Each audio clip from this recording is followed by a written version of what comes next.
मैं अमरपाल सैनी। हम सभी जहां आज इस चर्चा के लिए उपस्थित हुए हैं और आज हमारे सामने हम बात करने जा रहे हैं क्लास 10th और 12th के कुछ ऐसे पॉइंट्स की, कुछ ऐसी बातों की जो हमारे बोर्ड एग्जाम्स के लिए बहुत ज़रूरी है। जैसा कि आप सभी को प्री इन्फॉर्मेशन थी, पहले से पता था कि आज के सेशन में हम दो चीज़ों पर विशेषकर बात करेंगे।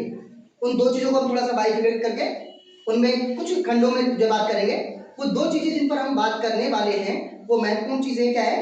एक चीज़ वो कि देखिए प्री प्रिपरेशन के एग्जाम से पहले की हमारी प्रिपरेशन का क्या पार्ट हो सकता है, क्या चीज़ें हो सकती हैं कि जो हमारे एग्जाम को इफेक्ट करेंगी।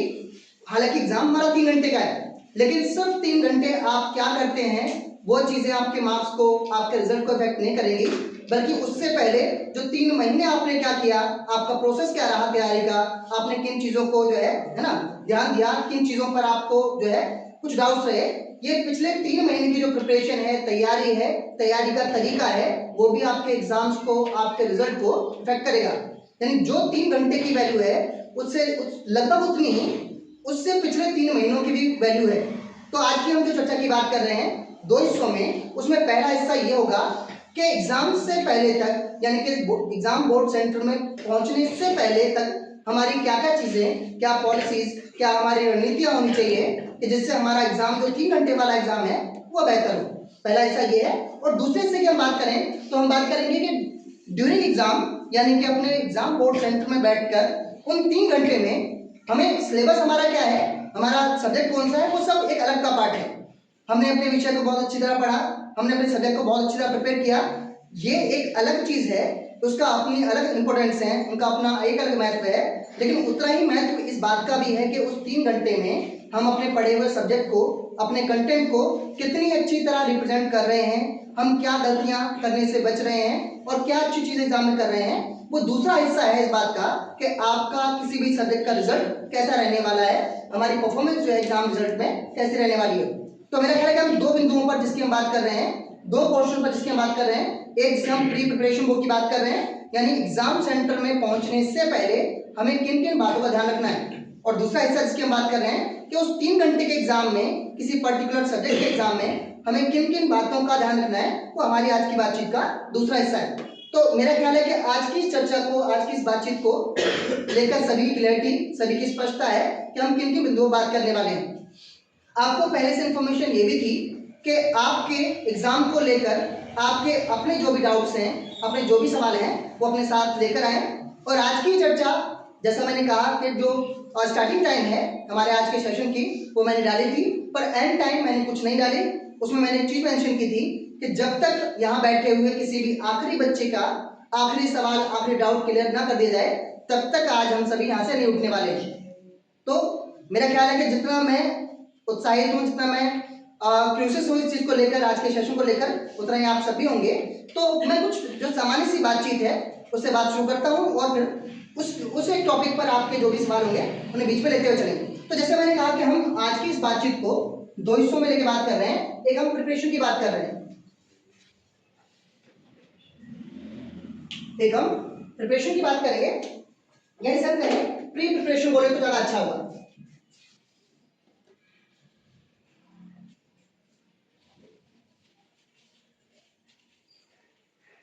प्री प्रिपरेशन की बात करेंगे और दूसरा हम ड्यूरिंग एग्जाम की बात करेंगे।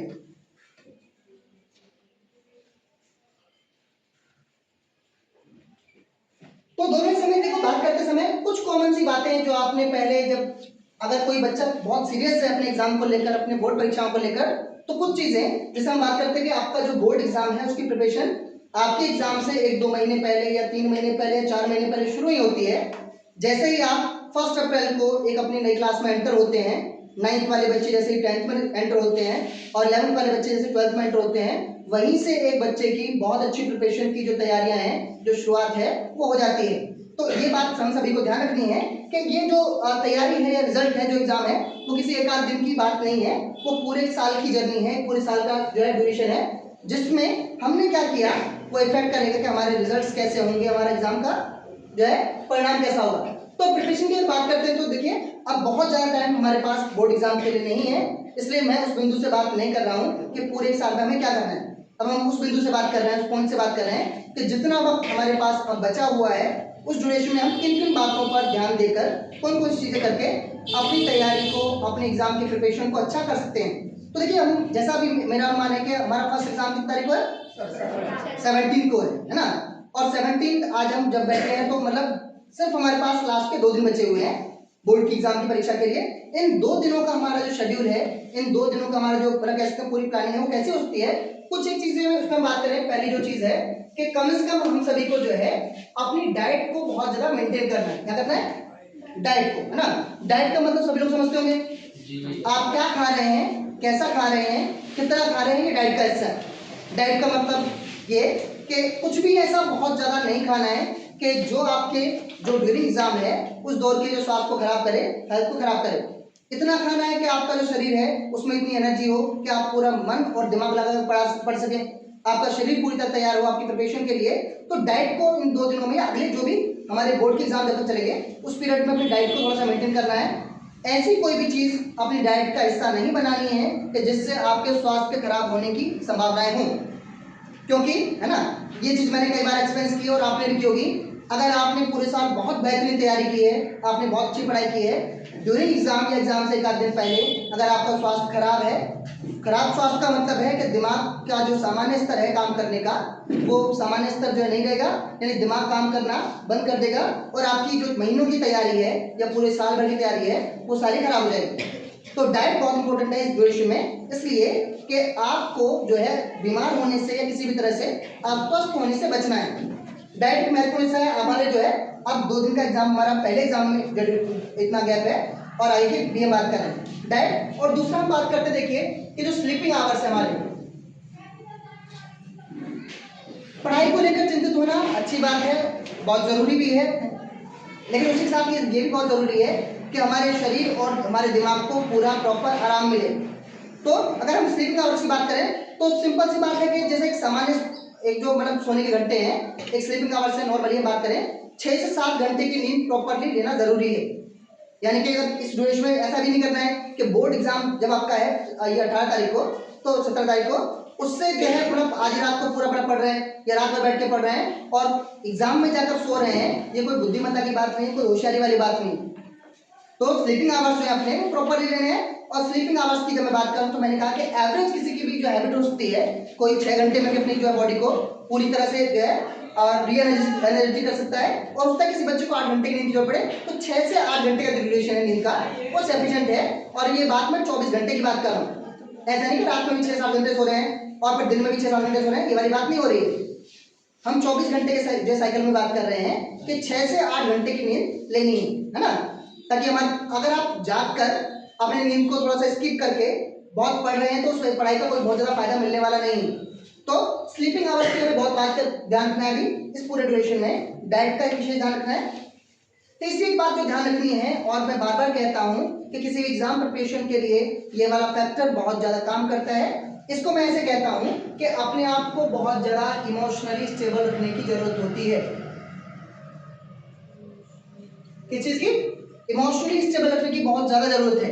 ये इमोशनली स्टेबिलिटी का मतलब क्या होता है, भावनात्मक स्थिरता का मतलब क्या होता है कि देखिए हम जब आप लोग जो है बच्चे अभी 10th क्लास में है या 12th क्लास में है, ठीक है, इस समय हमारे आस पड़ोस में, हमारे समाज में, हमारे परिवार में, हमारी रिश्तेदारी में एक सामान्य सी घटना है, या बोलने के बाद बार बार कहते हैं कि प्रकृति का नियम है कि कुछ कुछ चीज़ें बहुत अच्छी अच्छी होंगी, कुछ कुछ चीज़ें बहुत खराब खराब होंगी, कुछ चीज़ें ऐसी होंगी जो हमें परेशान करेंगी, हमें दुखी करेंगी, हमारे हमारे जो है मन को खराब करेगी, कुछ चीज़ें ऐसी भी होंगी जो बहुत ज़्यादा क्या है उत्साहित करेंगी, बहुत ज़्यादा खुशी देंगी।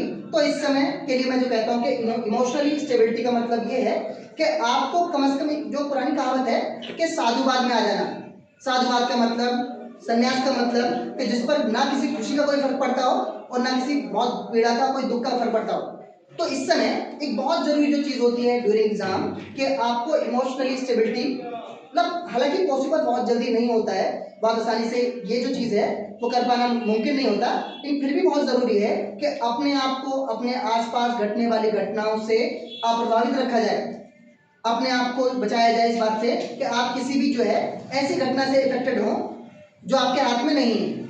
मैं ये तो नहीं कह सकता मतलब इफेक्टेड ही ना हो, अगर कुछ ऐसा है कि जहां पर आपके होने से, आपके कुछ करने से कुछ चीज़ें ठीक हो सकती हैं, तो आपकी वहाँ पर संलग्नता, आपकी वहाँ पर एनरोलमेंट जरूरी है, संभव भी है।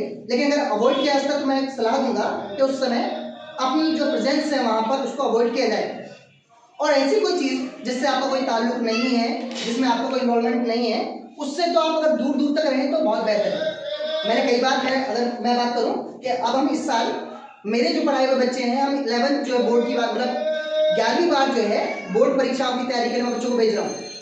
2015 से 2026 ये 11वीं बार ऐसा है कि जब बच्चे बोर्ड का एग्जाम देने जा रहे हैं मेरी प्रिपरेशन कराए जाने के बाद। इन 11 सालों में मैंने कई बार ये देखा है कि जो बच्चे बहुत शार्प माइंडेड थे, जिनकी प्रिपरेशन बहुत अच्छी थी, जो तैयारी में बहुत अच्छे थे, लेकिन लास्ट टाइम एग्जाम टाइम पर कुछ ऐसा हुआ, परिवार में कुछ ऐसा हुआ, या आस पड़ोस में कुछ ऐसा हुआ, रिश्तेदारी में कुछ ऐसा हुआ, या उनके निजी जीवन में कुछ ऐसा हुआ कि जिसने उनकी तैयारी को पूरा खराब कर दिया। और जो बच्चे बहुत अच्छा स्कोर करने वाले थे, जिनकी प्रिपरेशन बहुत अच्छे स्कोर की थी, वो एक एवरेज मार्क्स पर 30 से 40% पर अटक गए, just because of emotionally stability की कमी थी, भावनात्मक रूप से स्थिरता की कमी थी। तो अगर किसी को भी ऐसा लगता है कि कोई ऐसी चीज हमारे आसपास घट रही है कि जिस पर हमारा कोई वश नहीं है, हमारा कोई कंट्रोल नहीं है, तो उन चीजों से अप्रभावित होने की कोशिश करनी है, उन चीजों से बचना है इफेक्ट होने से। ठीक है? अगर बीच में लगता है आपको किसी बात से परेशान, तो हमारी पूरी टीचिंग फैकल्टी है, जितने भी टीचर्स हैं, मैं हूं, अपनी बात शेयर करें, लेकिन कोशिश करनी है कि कोई भी चीज आपके दिमाग पर हावी ना हो, कोई भी चीज आपके दिमाग को खराब ना करे। इससे क्या होगा? सिर्फ ये होगा कि इस ड्यूरेशन के बाद आपका जो एग्जामिनेशन है, आपका जो एग्जाम वो खराब होगा, बाकी सब चीजें जो प्रकृति में नियति में चल रही हैं वो वैसी वैसी चलती रहेंगी। तो जिन मैं बात कर रहा हूँ बच्चों की, कई बार मैंने ये देखा कि जो बच्चे बहुत अच्छी प्रिपरेशन में थे, जिनकी तैयारी बहुत अच्छी थी, जिनके स्कोर की मुझे भी उन बच्चों को उम्मीद थी कि 90 प्लस जाएंगे, वो बच्चे 30 से 40% पर लटक गए, और पास होने की जो नौबत तक भी रहा कि मुश्किल से पास हो। सिर्फ किस कारण से? बाकी सब चीजें ठीक थी, बस ये जो चीज थी कि वो इमोशनली स्टेबल नहीं रह पाए। कुछ उदाहरण ऐसे भी हैं, मैं हर साल बात करता हूँ, और ये 2 से 3 बार ऐसा हुआ। कल्पना करें कि मतलब किसी भी बच्चे के जीवन में सबसे बड़ी जो कहते हैं कि पहाड़ टूट पड़ना क्या होता है, कई बार ये हुआ, 2 से 3 बार ये हुआ कि किसी बच्चे की फैमिली में किसी ऐसे इंसान की डेथ तक हो गई कि जो इंसान को हिलाकर रख दे। और परिवार में से पिता का चले जाना तो बहुत बड़ी बात होती है, परिवार में से किसी का भी चले जाना बड़ी बात है, लेकिन परिवार में जब किसी परिवार में बच्चा जब मतलब अपनी तैयारी कर रहा है, अपने एग्जामिनेशन की तैयारी कर रहा है, सोचो, कल्पना करें, हम अगर कल्पना करके देखें उस परिवार में से किसी बच्चे के पिता का चले जाना, और परिवार की जो मतलब आय का साधन है, जो परिवार का पिलर है, उसका चले जाना किसी बच्चे के लिए मानसिक रूप से कितना तनावपूर्ण होगा। लेकिन कुछ बच्चे ऐसे भी रहे कि जिन्होंने ऐसी स्थितियों में भी जो था अपने आप को संभाला, और उनका रिजल्ट और एग्जाम जो थे वो अच्छे हुए। इससे 2 चीजें होंगी, एक, अगर उस स्थिति में उस बच्चों ने अपने आप को संभाल लिया, आगे देखा ये गया कि उन्होंने अपनी 10th या 12th जो है कंप्लीट की, और आगे जो रास्ते थे या जो मुसीबत जो मतलब प्रॉब्लम उस समय आई, फाइनेंशियल की बात करें, किसी की बात करें, मैं खासकर बारहवीं के बच्चों की बात कर रहा हूँ, 2-3 बार ऐसा में बारहवीं में बच्चे थे, और ऐसा हुआ कि बच्चा क्लास में है, क्लास चल रही है, तो घर से कॉल आता है कि मतलब ऐसा कुछ हो गया है। और ये बात करके कर रहा हूँ मैं फेब की बात कर रहा हूँ, फरवरी में कुछ दिनों बाद एग्जाम है, हफ्ते भर बाद एग्जाम है, और फरवरी में किसी साथ ऐसा हो तो उसकी मानसिक स्थिति क्या होगी हम कल्पना कर सकते हैं, लेकिन उस पर क्या बीतती होगी उसका अंदाजा शायद न लगा पाए। ऐसी स्थितियां भी नहीं है ना, इससे हार्ड टाइम कुछ हो नहीं सकता, लेकिन तब भी उन बच्चों ने अपना जो एग्जाम था, देखिए इफेक्ट तो करेगा, लेकिन उतना अपने दिमाग को, अपने आप को उस चीज में जो है मतलब क्या कैसे रमने नहीं दिया, उसमें खोने नहीं दिया, अपने आप को बहुत संभाला, और नतीजा कि 12वीं के बाद वो लोग जो है जो फाइनेंशियल कंडीशन थी उनको भी सेटल कर पाए, ठीक कर पाए, संभाल पाए चीज़ों को, सिर्फ इसलिए कि उन्होंने उस समय अपना थोड़ा सा पक्का कर लिया। तो बेटा मैं इस चीज़ पर जोर बहुत ज़्यादा देखिए क्यों कर रहा हूँ कि इमोशनली स्टेबल होने की बहुत ज़्यादा ज़रूरत है, और ये मैं इमोशनल स्टेबिलिटी की बात कर रहा हूँ कि लास्ट एग्जाम, लास्ट सब्जेक्ट तक की बात कर रहा हूँ। ठीक है, ये क्या बात कर रहे हैं? इमोशनल स्टेबिलिटी की बात कर रहे हैं, भावनात्मक स्थिरता की बात कर रहे हैं। तो एक डाइट को बहुत थोड़ा सा ध्यान रखना है कि आप कुछ ऐसा ज्यादा ना खाएं जिससे आपका शरीर और हमारे जो शरीर खराब होगा तो दिमाग भी ऑब्वियसली खराब होगा। ठीक है, तो डाइट को बहुत ध्यान रखना है। स्लीपिंग आवर्स अपने प्रॉपर लेने हैं। प्रॉपर का मतलब ऐसा नहीं करना कि दिन रात बैठ मतलब जो पड़े हुए सो रहे हैं। बोलो सर ने बोला था कि स्लीपिंग आवर्स जो अपने अच्छे रखने, उसकी भी लिमिट है, उसकी सीमा है। नींद शरीर को ऊर्जा देने के लिए है, शरीर की ऊर्जा को जो है इस्तेमाल करने के लिए नहीं। ठीक है बेटा। और तीसरा मैंने बात की जिस चीज के से बहुत बचना है इमोशनली, किसी भी तरह की बड़ा जो इफेक्टिव चीजें हैं उनसे बचना है ना, ठीक है। और मैं ये जो इमोशनल स्टेबिलिटी की बात कर रहा हूँ वो ना सिर्फ अपने आस पड़ोस, परिवार, अपने समाज में घटने वाली घटनाओं से अप्रभावित रहने की बात कर रहा हूँ, साथ साथ मैं ये भी बात कर रहा हूँ कि जब आप बोर्ड, कई बार बच्चे ये भी होता है ना, बोर्ड एग्जाम देने जा रहे हैं और एग्जाम जो है थोड़ा सेंटर डिस्टेंस पर होता है और रास्ते में कोई ऐसी घटना घटी, रोड एक्सीडेंट हुआ, ये हुआ, वो हुआ, फलाना निकाला हुआ, और ये बच्चे एग्जाम में 3 घंटे बैठ के सोच रहे हैं कि रास्ते में ऐसा क्यों हुआ, कैसे हुआ। जब होश आया पता चला कि जो एग्जाम का टाइम है वो खत्म हो चुका है और बाद में ये बैठकर 4 घंटे ये सोच रहे हैं कि मैं एग्जाम में कर क्या रहा था या कर क्या रही थी।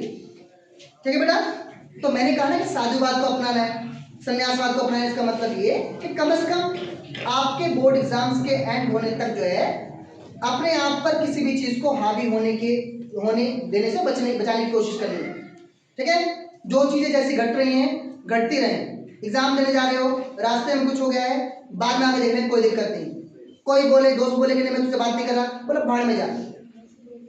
ठीक है, रिजल्ट खराब हो गया, रिजल्ट खराब जो है फेल हो गए तो वैसे बात करने वाला नहीं। ठीक है, तो अगर कोई ऐसी धमकी दे कि नहीं मुझे तुझसे बात नहीं करनी है, बोलो मर जाके, कोई दिक्कत नहीं है बेटा। बोर्ड एग्जाम देने के बाद 2 से 3 महीने तुम्हारे पास कुछ काम ही नहीं होगा, फिर बात करते रहना, आराम से मनाते रहना। ठीक है, फिर पूछते रहना कि क्या हुआ था। ठीक है बेटा, तो इतनी स्टेबिलिटी अपने आप में रखनी है किस बात की, इमोशनली। तो थोड़ा सी बेटा एक बात है, हमने भाई डैड की बात की, स्लीपिंग की बात की है, इमोशनली बात की है।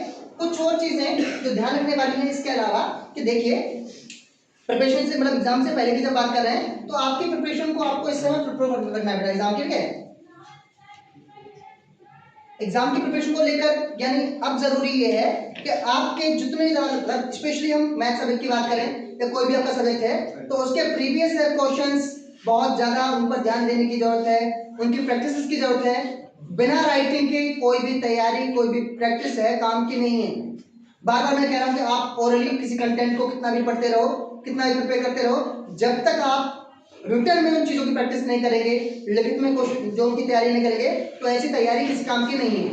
तो प्रिपरेशन की जो 2-3 चीजें बड़ा पार्ट है, एक आपको इस समय एकदम जब हम डेड एंड पर बैठे हुए हैं तो एक तो आपको जो प्रिपरेशन बात करनी है, आपको क्वेश्चंस जो है जितने ज्यादा आप अटेम्प्ट कर सकें, क्वेश्चन के अटेम्प्ट से उतनी ज्यादा रखें। ठीक है, अटेम्प्टेशन का मतलब ये है कि आप किसी भी सवाल को इस तरह ही सॉल्व करें कि जैसा आप बोर्ड एग्जाम में सॉल्व करेंगे।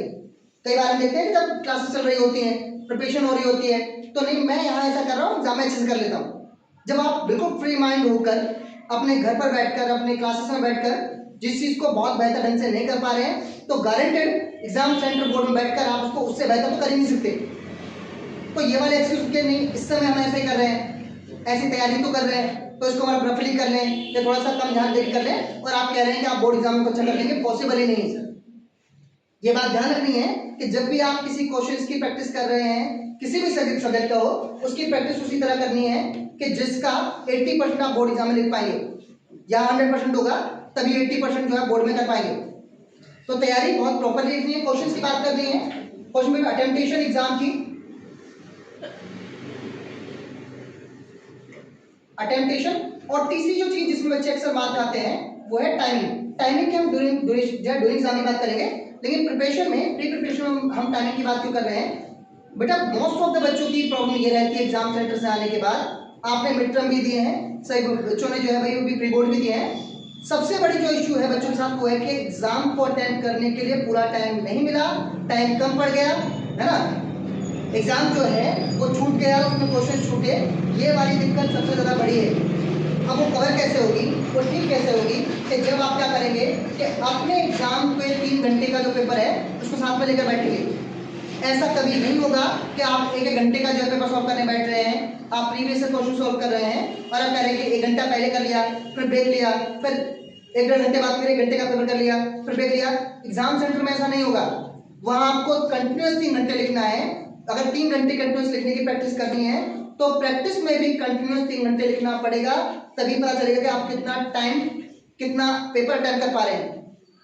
ठीक है, तो टाइमिंग वाली जो इशू है वो सभी के साथ रहने मतलब जो है होता है, और मोस्ट ऑफ द बच्चों के साथ ये दिक्कत रहती है। कुछ पर्टिकुलर सब्जेक्ट में ज्यादा दिक्कत होती है, कुछ में लगता है कि हमने जल्दी एग्जाम अटेम्प्ट कर लिया। ठीक है, तो ये वाला जो टाइमिंग वाला इशू है इसे केवल और केवल प्रैक्टिस के साथ ही सॉल्व किया जा सकता है। इसके अलावा इसका कोई संविधान, कोई रामबाण, कोई इलाज इसका नहीं है। तो प्री प्रिपरेशन की बड़ी बात कर लेते हैं। यहाँ हमने बात की, इसमें जो 2-3 चीजें हैं, अगर इनका हम थोड़ा सा ध्यान रख लें तो कम से कम हमारी जो प्रिपरेशन वाला पार्ट है वो अच्छा हो सकता है।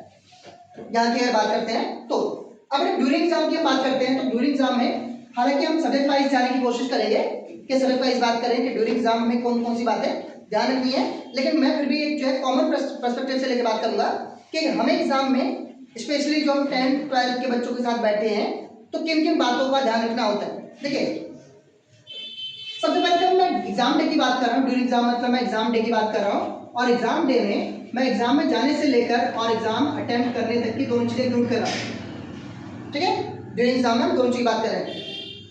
देखिए, आपका एग्जाम सेंटर जहां भी हो, कितनी दूरी पर है, कितना डिस्टेंस है, उसको बहुत ज्यादा लाइटली लेने की जरूरत नहीं है।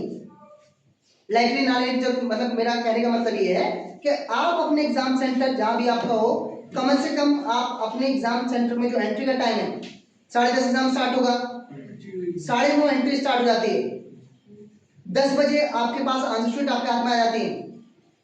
10 बजे आपके हाथ में आंसर शीट्स होंगी, उसके जो डिटेल्स भरने का जो पोर्शन जो टाइम होता है वो 10 बजे के बाद आपके पास होगा।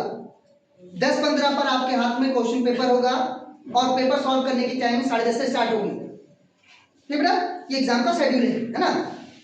होता क्या है कई बार बेटा, कॉमनली अगर हम एग्जाम में बैठने से पहले की बात करें तो हम एग्जाम सेंटर की जो अपनी डिस्टेंस है या टाइमिंग है तो बहुत ज्यादा लाइक ले लेते हैं। देखिए ट्रैफिक, अब एक बात कॉमनली आपको बात ध्यान रखनी है कि बोर्ड से जो है सीबीएसई बोर्ड के एग्जाम वाले दिन रोड पर ट्रैफिक जो होगा, रोड पर जो गाड़ियां होंगी, जो लोग होंगे, वो जनरली जितना ट्रैफिक होता है उसका डबल होगा। सीबीएसई में बच्चों की संख्या पता है जो बोर्ड का एग्जाम दे रहे हैं? ऑल इंडिया बेटा, ठीक है बेटा, अगर बेटा ऑल वर्ल्ड की बात करें करोड़ों में, ठीक है, लेकिन बात करें सीबीएसई की तो लगभग बेटा कहते हैं, मेरा अनुमान है कि 14 से 16 लाख बच्चे जो है 10th में है, 19 लाख लोग बेटा जो है 10th में, और लगभग इतने बच्चे 12th में बोर्ड का एग्जाम देते हैं। मतलब इतने लोग तो रोड पर होंगे ना, जो जनरल ट्रैफिक रहता है, जो बाकी दिन का रहता है, उतने लोग तो सड़कों पर होंगे।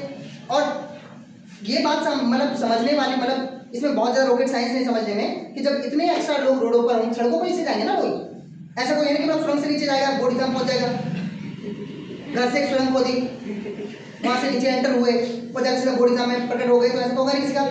सब बाय रोड ही जाएंगे, है ना। जितना डिस्टेंस है उसके हिसाब से पैदल जाएंगे, कुछ लोग इतना नजदीक है पैदल जाएंगे, कुछ लोग जो है अदर व्हीकल्स का इस्तेमाल करेंगे, प्राइवेट व्हीकल्स का इस्तेमाल करेंगे, लेकिन रोड पर कैजुअली जो ट्रैफिक होगा वो बाकी दिनों के तुलना में ज्यादा होगा।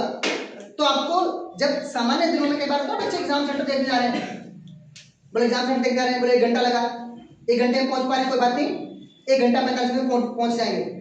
मानकर चलें कि एग्जाम सेंटर वाले दिन आपको बोर्ड सेंटर पहुंचने में बाकी सामान्य दिनों से ज्यादा समय लगने वाला है, तो उतना बफर टाइम लेकर चलें ताकि दिमाग पर कोई जो है अनवांटेड जो प्रेशर है वो ना हो।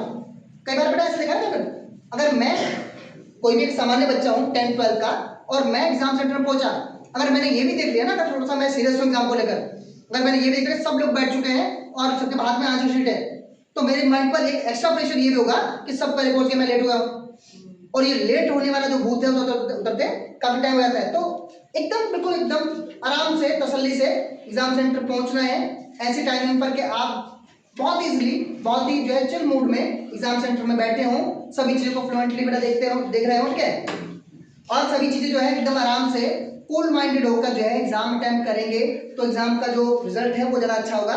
और प्रेशराइज होकर कि नहीं ये हड़बड़ी करनी है, वो हड़बड़ी करनी है। और एक जनरली बात मैं अपना एक्सपीरियंस भी शेयर कर रहा हूँ कि देखिए एग्जाम्स वाले दिन और स्पेशली जब फर्स्ट एग्जाम होगा उस दिन बच्चों से ज्यादा जो वहाँ इन्विजिलेटर होते हैं, जो टीचर होते हैं, वो ज्यादा मतलब बनना है वो घूम रहे होते हैं, वो उतनी हड़बड़ी में होते हैं, इतने प्रेशर में होते हैं, इतना चीख रहे चिल्ला रहे होते हैं, इतना परेशान होते हैं कि मतलब कोई पार्ट उठने वाला है। तो सोचो कि जब टीचर्स का वो हाल होता है तो जो बच्चे हैं उनका जो प्रेशर लेवल है वो क्या होगा, ये देखिए आप अगर है ना एक्सपीरियंस करने का फर्स्ट डे का एग्जाम होगा, आधे से ज्यादा टीचर परेशान डोल रहे होंगे, प्रेशर में डोल रहे होंगे, है ना। तो वो प्रेशर चाहिए, तो वो वाली बात है ना। दूसरा भी जो है, हम जब एग्जाम सेंटर पहुंच जाते तो तसल्ली से पहुंचना है, अपनी पूरी टाइम लेकर पहुंचनी है, वहां बैठ लो 15 दिन जो 15-20 मिनट, आधे घंटे बैठ लो, कोई दिक्कत नहीं है, ठीक है। लेकिन लेट ना, लेट होने का अपना एक अलग प्रेशर होता है, उससे बचना है, वो अनवांटेड प्रेशर है, ठीक है, पहली चीज। दूसरी चीज क्या ध्यान रखनी है जब हम एग्जाम जा रहे हैं, ठीक है, जैसा मैंने यहाँ भी बात की कि एग्जाम सेंटर और आपके घर के रास्ते में जो भी चीजें घट रही हैं, जो भी चीजें हो रही हैं, उन्हें उनके हालातों में छोड़ देना है। ज्यादा जो है संवेदनशील, ज्यादा महात्मा, ज्यादा बुद्ध बनने की जरूरत नहीं है। कुछ हो भी रहा है सड़क पर, रोड पर, बोलो एग्जाम जो है देने के बाद आके देख लेंगे, ठीक है। ये बात बहुत ध्यान रखनी है। एग्जाम सेंटर पर पहुंचने के बाद बात करते हैं। देखो होता क्या है, और क्योंकि ये हो चुका है एक बार 2 बच्चों के साथ, इसलिए मैं ऐसा कह रहा हूँ, है ना। देखो क्या होता है बेटा कि हर बच्चा जो भी बोर्ड एग्जाम देने जा रहा है वो कम से कम अपने क्लास का मॉनिटर या अपने स्कूल में किसी पोजीशन पर हाउस कैप्टन या किसी भी बेटा जो स्टूडेंट्स की जो रैंक होती है या जो पोजीशंस होती हैं उन पर बच्चे होते हैं। और कोई भी बच्चा साइकोलॉजिकली उम्मीद करता है कि जो अटेंशन उसको उसके अपने स्कूल में मिल रही हैं, जो तवज्जो उसको अपने स्कूल में मिल रहा है, जिस तरह के उसे अपने स्कूल में पूछा रहा है, वो कहीं भी पूछा जाए, उसकी वो पोजीशन, उसका वो जो इमेज है वो हर जगह रहे। इस चक्कर में होता क्या बेटा कि कई बार जो है बच्चे जब एग्जाम सेंटर में जा रहे होते हैं, अगर आपसे वहाँ के इन्विजिलेटर, अगर वहाँ आपसे जो भी वहाँ रिस्पॉन्सिबल लोग हैं, वो आपसे कुछ भी करने को कह रहे हैं, उतना ही करना है।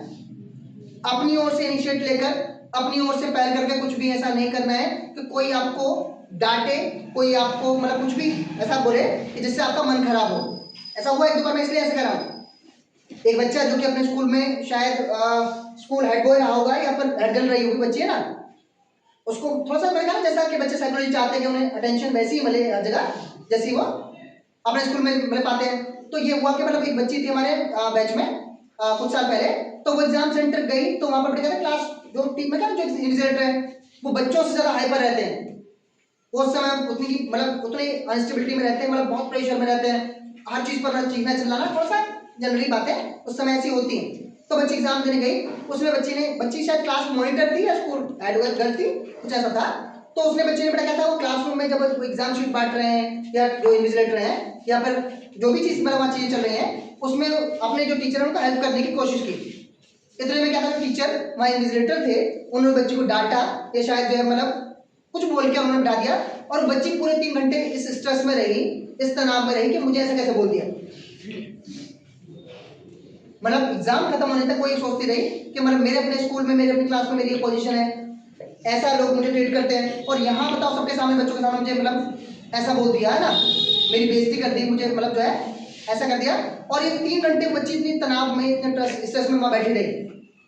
नतीजा क्या हुआ, जब तक वो अपने आप को संभाल पाती, ये हमने कहा ना ये इसका बहुत ज्यादा रोल है, अपने आप को इमोशनली स्टेबल कर पाती, तब तक एग्जाम के 2 से 2.5 घंटे बीत चुके थे, और आखिरी के आधे घंटे में उसने जो भी किया, उसके बाद रिजल्ट जो है जिस बच्ची का बहुत अच्छा होना था वो कैसा हुआ, एकदम बेकार। तो मैं ये सारी बातें इसलिए बता रहा हूँ कि है ना, वहां मैंने एक जो शब्द इस्तेमाल किया कि कम से कम ड्यूरिंग एग्जाम आपको साधुवाद का पालन करना है, सन्यासी हो जाना है। और इस सन्यासी हो जाने में एक बात ये भी बेटा, जैसे मैंने कहा कि जो चीजें चल रही है उनको अवॉइड करो, छोड़ दो। आजकल एक बहुत ट्रेंडिंग बीमारी है, ना सिर्फ बच्चों की बड़ों की भी, जो सोशल मीडिया है ना, सोशल मीडिया मोबाइल फोन है। अगर इसे हम 2-4 महीने के लिए, या 2-4 महीने तो हमारे पास है भी नहीं, मुश्किल से 1 महीने के लिए अवॉइड कर भी दें, अवॉइड मीन्स कि बहुत उसको लिमिटेशन उसकी डिसाइड कर लें, उसको बहुत लिमिटेड कर लें, तो कोई पहाड़ टूटने वाला नहीं है। वहाँ जो चीजें जैसी हैं वैसी रहने वाली हैं, 1 महीने बाद भी जो जैसा चल रहा है वैसे ही चलने वाला है। कुछ मतलब 1 महीने बाद भी ज्यादा ज्यादा क्या होगा, कुछ फॉलोअर्स कम हो जाएंगे, है ना, कुछ लोगों से डेली रील भेजना, एक्सेप्ट करना कम हो जाएगा, है ना। और ये चीजें कम से कम हमारे एग्जाम से ज्यादा जरूरी क्यों नहीं है। तो प्री प्रिपरेशन में बेटा एक चीज ये भी है कि थोड़ा सा अगर अवॉइड करें तो उससे नुकसान नहीं होने वाला है, गारंटेड है कि फायदा होगा। चलिए यहाँ पर ड्यूरिंग एग्जाम की बात कर रहे हैं, तो ये तो बहुत कॉमन सी चीजें हैं, हालांकि बहुत छोटी सी बातें हैं, बहुत मामूली सी बातें हैं, लेकिन ये एग्जाम को इफेक्ट करती हैं। इसलिए मैंने ये बताया कि वहां पर आपको कोई कुछ भी बोले, टीचर क्या बोल रहे हैं क्या नहीं बोल रहे हैं, मतलब एग्जाम को लेकर जो इंस्ट्रक्शन है वो तो सुननी है और फॉलो भी करनी है। जैसा वो बोलते हैं वैसा फॉलो कर रहे हैं। किसी से आर्ग्यू स्कूल में, है ना, बेवजह का आर्ग्यूमेंट करना या किसी को जो है ना किसी भी तरह का बड़ा जो है किसी से लड़ाई झगड़ा है, किसी भी तरह की मतलब बात या किसी तरह का मतलब जो चीज जैसे चल रही है उनके हिसाब से होने दो। कोई बहुत ज्यादा ऑब्जेक्शनेबल बात है, एग्जाम अपना होने के बाद आपका एग्जाम कंडक्ट पूरा हो जाता है, आपका एग्जाम कंडक्ट होता है, उसके बाद स्कूल में अथॉरिटीज हैं, प्रिंसिपल हैं, टीचर्स हैं, उनसे खूब आप दिन सुबह एग्जाम खत्म होने के बाद से लेकर शाम तक लड़ते रहो, आर्ग्यू करते रहो, कोई दिक्कत नहीं। उस 3 घंटे में अपने आप को ऐसी किसी बात से इफेक्टेड होने से बचाना है। वो 3 घंटे आपके लिए बहुत इंपॉर्टेंट है, स्कूल के लिए, बोर्ड के लिए, अथॉरिटीज के लिए। लाखों बच्चे हैं, हर साल आते हैं, हर साल एग्जाम देते हैं, उनके लिए उसकी बहुत ज्यादा इंपॉर्टेंस नहीं है। आपके लिए इंपॉर्टेंट है कि आपके पास वही 3 घंटे हैं। तो अगर ऐसी कोई सिचुएशन है कि आपको इसे आर्गुमेंट करने का मन कर रहा है तो एग्जाम हो जाने दो, 1:30 बजे के बाद खूब शाम तक उनसे बैठ कर आर्गुमेंट करते रहना, हाँ, सवाल पूछते रहना, जवाब मांगते रहना, सब चलता रहेगा, लेकिन अपने 3 घंटे वाले एग्जाम को पहले प्रॉपरली अटेम्प्ट कर लेना, ठीक है। चलिए अब हम जब एग्जाम की बात कर रहे हैं तो कुछ मैंने कहा, जैसा मैंने आपको बताया था कि मैंने जो बोर्ड एग्जाम्स हमारे होते हैं उनको कॉपीज को चेक करने वाले जो एग्जामिनर हैं उनसे मैंने बात की और उनसे मेरे 2 सवाल थे। कौन से कि 10th क्लास की या 12th क्लास की कॉपी चेक करते समय जो एग्जामिनर कॉपी चेक कर रहे हैं, जो भी परीक्षक कॉपी चेक कर रहे हैं, कॉपी चेक करते समय वो कॉपीज में क्या देखना पसंद करते हैं या क्या उम्मीद करते हैं बच्चे से, 10वीं या 12वीं के बच्चे से, कि उनकी कॉपी में क्या हो ऐसा कि एग्जामिनर का उस बच्चे को अच्छे नंबर देने का मन करे। पहली चीज जो मतलब एग्जामिनर से मैं पूछता हूँ, लगभग मैंने 50 मिनट मैंने पहले बताया कि लगभग मैंने 50 टीचर्स से घंटों घंटों बात की इस विषय पर 2 पॉइंट लेकर।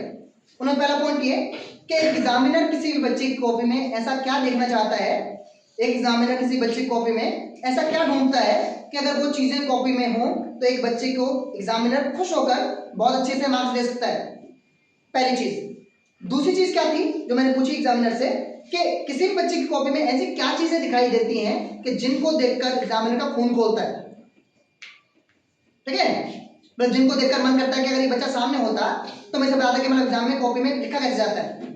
अब सामने तो बच्चा है नहीं, सामने क्या है, कॉपी है, तो जो बात बच्चे से पूछनी थी वो एग्जामिनर फिर बच्चे की कॉपी से पूछता है, बताइए क्यों किया, ठीक है।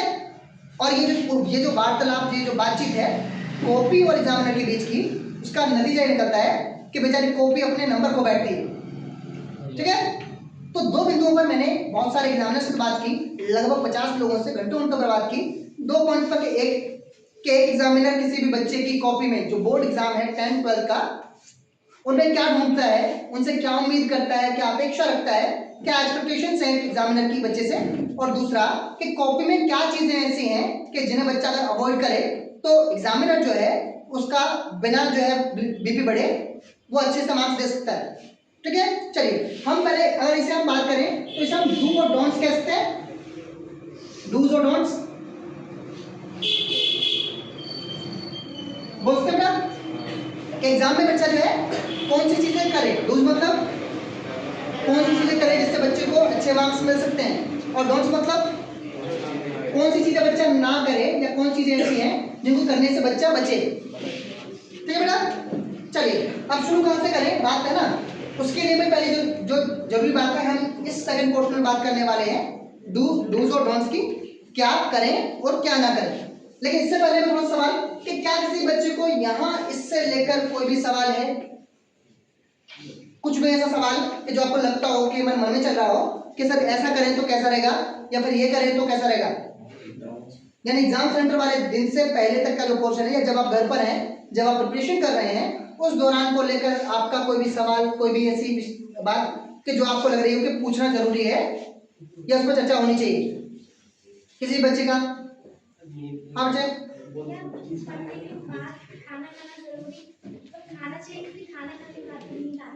हाँ अब बेटा सवाल सही है कि भाई हमारे जो है खाने की टाइमिंग क्या होनी चाहिए, है ना, कि यानी खाना हम जो है भाई बेटा, अगर हम बेटा बायोलॉजिकली देखें तो एक कॉमन सा फैक्ट है कि अगर आप खाना खाने के बाद पढ़ने बैठेंगे तो खाना खाने के बाद हमारी बॉडी जो है बेटा क्या होती है, रेस्ट मांगती है बेटा।